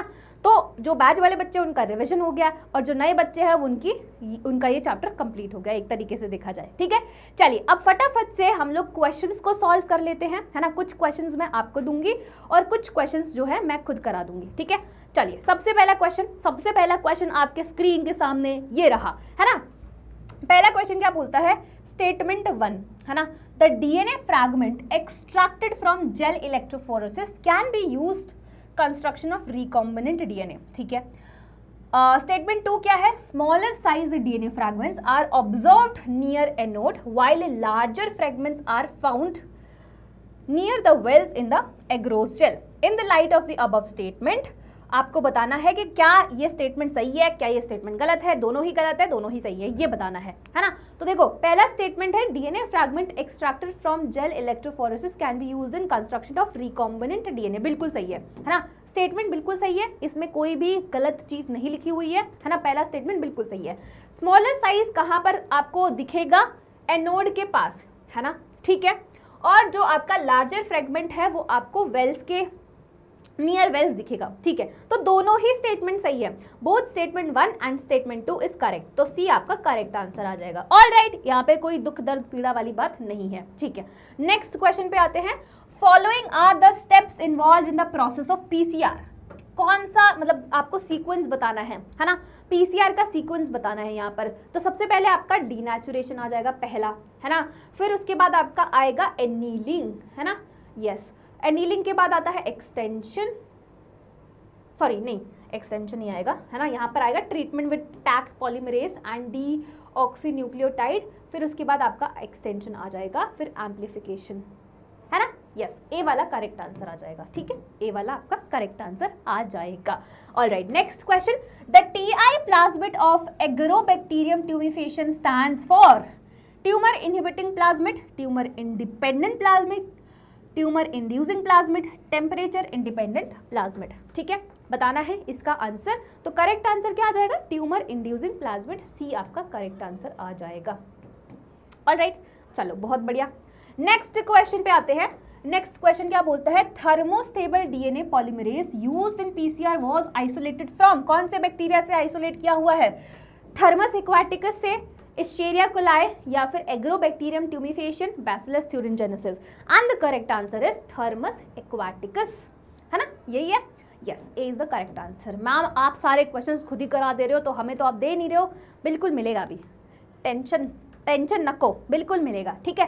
नेक्स्ट ये वाला क्वेश्चन चलो आपके लिए, ठीक है, ligation of foreign DNA at which of the following site will result in the loss of tetracycline resistance of PBr322, and ये आपका क्वेश्चन है जो आपको कमेंट सेक्शन में मुझे आंसर देना है। नेक्स्ट क्वेश्चन पे आते हैं, which of the following is not a cloning vector, इसमें से कौन सा क्लोनिंग वेक्टर नहीं है, याक, PBr322, प्रोब एंड बैक। बहुत इजी क्वेश्चन है यार, नाम से मतलब देखते ही पता चल जाएगा। इसके बारे में तो हमने बात करी है ना, टाइप्स ऑफ वेक्टर के बारे में कौन कौन से थे, तो वहां पर अगर आपने देखा, प्रोब तो यार खैर मुझे इसको एक्सप्लेन करने की जरूरत नहीं है, ठीक है। चलो next question, separation of DNA fragment is done by a technique known as, कैसे आप डीएनए फ्रैगमेंट्स को सेपरेट करते हो, जेल इलेक्ट्रोफोरेसिस से, PCR, recombinant technology and southern blotting, and the correct answer is gel electrophoresis, है ना, ये आपका करेक्ट आंसर आ जाएगा, ठीक है। Next, the enzyme A is needed for isolating genetic material from plant cell, plant cell का पूछा है, और ऐसा कौन सा एंजाइम है जिसकी हमें जरूरत पड़ेगी, क्योंकि हमें क्या करना है, जेनेटिक मटेरियल को आइसोलेट करना है, कहाँ से, फंगस से, तो कौन कौन से एंजाइम की जरूरत पड़ेगी, तो प्लांट के लिए आपका सेल्यूलेज हो जाएगा और फंगस के लिए काइटिनेज हो जाएगा, तो सी आपका करेक्ट आंसर आ जाएगा। यस मैम बिल्कुल सही है ना, बिल्कुल सही है। During the purification process for recombinant DNA technology, addition of chilled ethanol precipitate out, किसको प्रेसिपिटेट करता है, पॉलीसैकेराइड्स को, आरएनए, डीएनए या फिर हिस्टोन्स, बताया था, है ना, अभी जस्ट थोड़े टाइम पहले हमने ये डिस्कस किया है, and the correct answer is DNA, है ना, and the correct answer is DNA. I am hoping कि आपसे क्वेश्चंस बन रहे हैं, कि ऐसा ना हो रहा हो कि मैम हमसे तो क्वेश्चन ही नहीं बन रहे, कुछ समझ नहीं आ रहा, है ना, ऐसा नहीं होना चाहिए, है ना, क्वेश्चंस आपसे बनने चाहिए, ठीक है। चलो बहुत बढ़िया बात है, नेक्स्ट क्वेश्चन पे आते हैं। Next question. Okay. Next question is, which of the following is a correct sequence of steps in the PCR? Correct sequence बताना है, तो पहले आपका डीनेचुरेशन होता है, फिर एनीलिंग, फिर एक्सटेंशन, है ना, ये बी वाला करेक्ट आंसर आ जाएगा, है ना, बी वाला करेक्ट आंसर आ जाएगा, इसमें तो कोई दिक्कत वाली बात नहीं है ना, बिल्कुल दिक्कत वाली बात नहीं है। Next, during the process of gene एम्प्लीकेशन using PCR, if very high temperature is not maintained in the beginning, then which of the following step of the PCR will be affected first? अगर high temperature नहीं रखा तो कौन सा step affect होगा, ligation, annealing, extension, denaturation, denaturation, क्योंकि हमें hydrogen bonds तोड़ने हैं, जिसकी वजह से, जिसके लिए हम लोग हाई टेम्परेचर दे रहे हैं, राइट, तो ये डीनेचुरेशन का प्रोसेस अफेक्ट हो जाएगा अगर आपने हाई टेम्परेचर नहीं दिया है, डी आपका करेक्ट आंसर आ जाएगा। नेक्स्ट क्वेश्चन पे आते हैं, the process of separation and purification of expressed protein before marketing is called upstream processing, bio processing, downstream processing, by post production processing, and the correct answer is C, downstream processing, ठीक है। Next question, the DNA fragment separated on an agarose gel can be visualised after staining with bromophenol, aniline, ethidium, acetocarmine. इसका answer आप मुझे chat section में दोगे, ठीक है, कुछ तुम भी करो यार, है ना, सारे क्वेश्चंस मैं क्यों बताऊं, कुछ तुम भी करो, है ना, चलिए बहुत बढ़िया बात है। Next question, the cutting of DNA at specific location become possible with the discovery of restriction enzyme, selectable markers, probes and ligase, है ना, हमें डीएनए को कट करना है स्पेसिफिक लोकेशंस पे, ये पॉसिबल हो पाया है किसकी वजह से, क्योंकि हमारे पास रेस्ट्रिक्शन एंजाइम्स प्रेजेंट है जो आपके स्पेसिफिक साइट्स पे कट लगाते हैं। आई बात समझ में, है ना, तो आपका ए करेक्ट आंसर आ जाएगा। और अगला क्वेश्चन क्या बोलता है, the DNA molecule to which gene of interest is integrated for cloning is called, the DNA molecule to which gene of interest is integrated for cloning is called, इसका answer आप मुझे चैट सेक्शन में दोगे, ठीक है, इसका answer आप मुझे चैट सेक्शन में दोगे। और इसी के साथ आपका टना टना टना ये चैप्टर जो है वो खत्म होता है। ठीक है, तो अब इसके बाद हमारे सिर्फ 4 चैप्टर बचे हुए हैं, एक एप्लीकेशंस वाला बचा हुआ है और उसके बाद 3 चैप्टर हमारे इकोलॉजी के बचे हुए हैं, है ना। तो वो तो छोटे छोटे हैं, उसको हम लोग फटाफट से कंप्लीट कर लेंगे।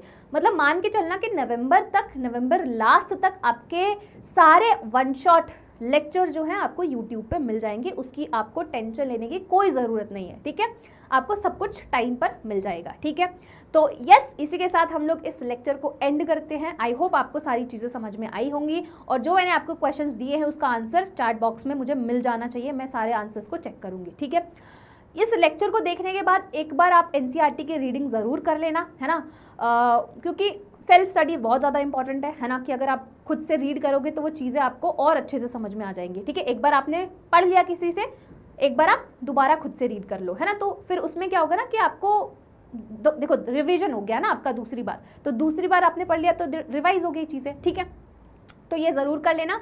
और साथ ही साथ अगर आपको इस वीडियो की या फिर इस सेशन की जो पीडीएफ है वो आपको चाहिए तो ये आपको टेलीग्राम चैनल पे मिल जाएगी। टेलीग्राम चैनल के लिए आप इसको स्कैन कर सकते हो या फिर डिस्क्रिप्शन में भी आपको लिंक मिल जाएगा टेलीग्राम का, उसको लिंक को क्लिक करो, ज्वाइन करो टेलीग्राम चैनल और वहाँ पर ये पीडीएफ भिजवा दी जाएगी। ठीक है, तो यस, चलिए इसी बात पे हम इस वीडियो को एंड करते हैं। मिलेंगे नेक्स्ट वीडियो में जिसमें मैं आपको एक नया चैप्टर पढ़ाऊंगी, है ना, वन शॉट वीडियो होगा, फटाफट से वो चैप्टर भी हम लोग कंप्लीट कर लेंगे। तब तक के लिए bye, tata, take care and पढ़ाई लिखाई करते रहो।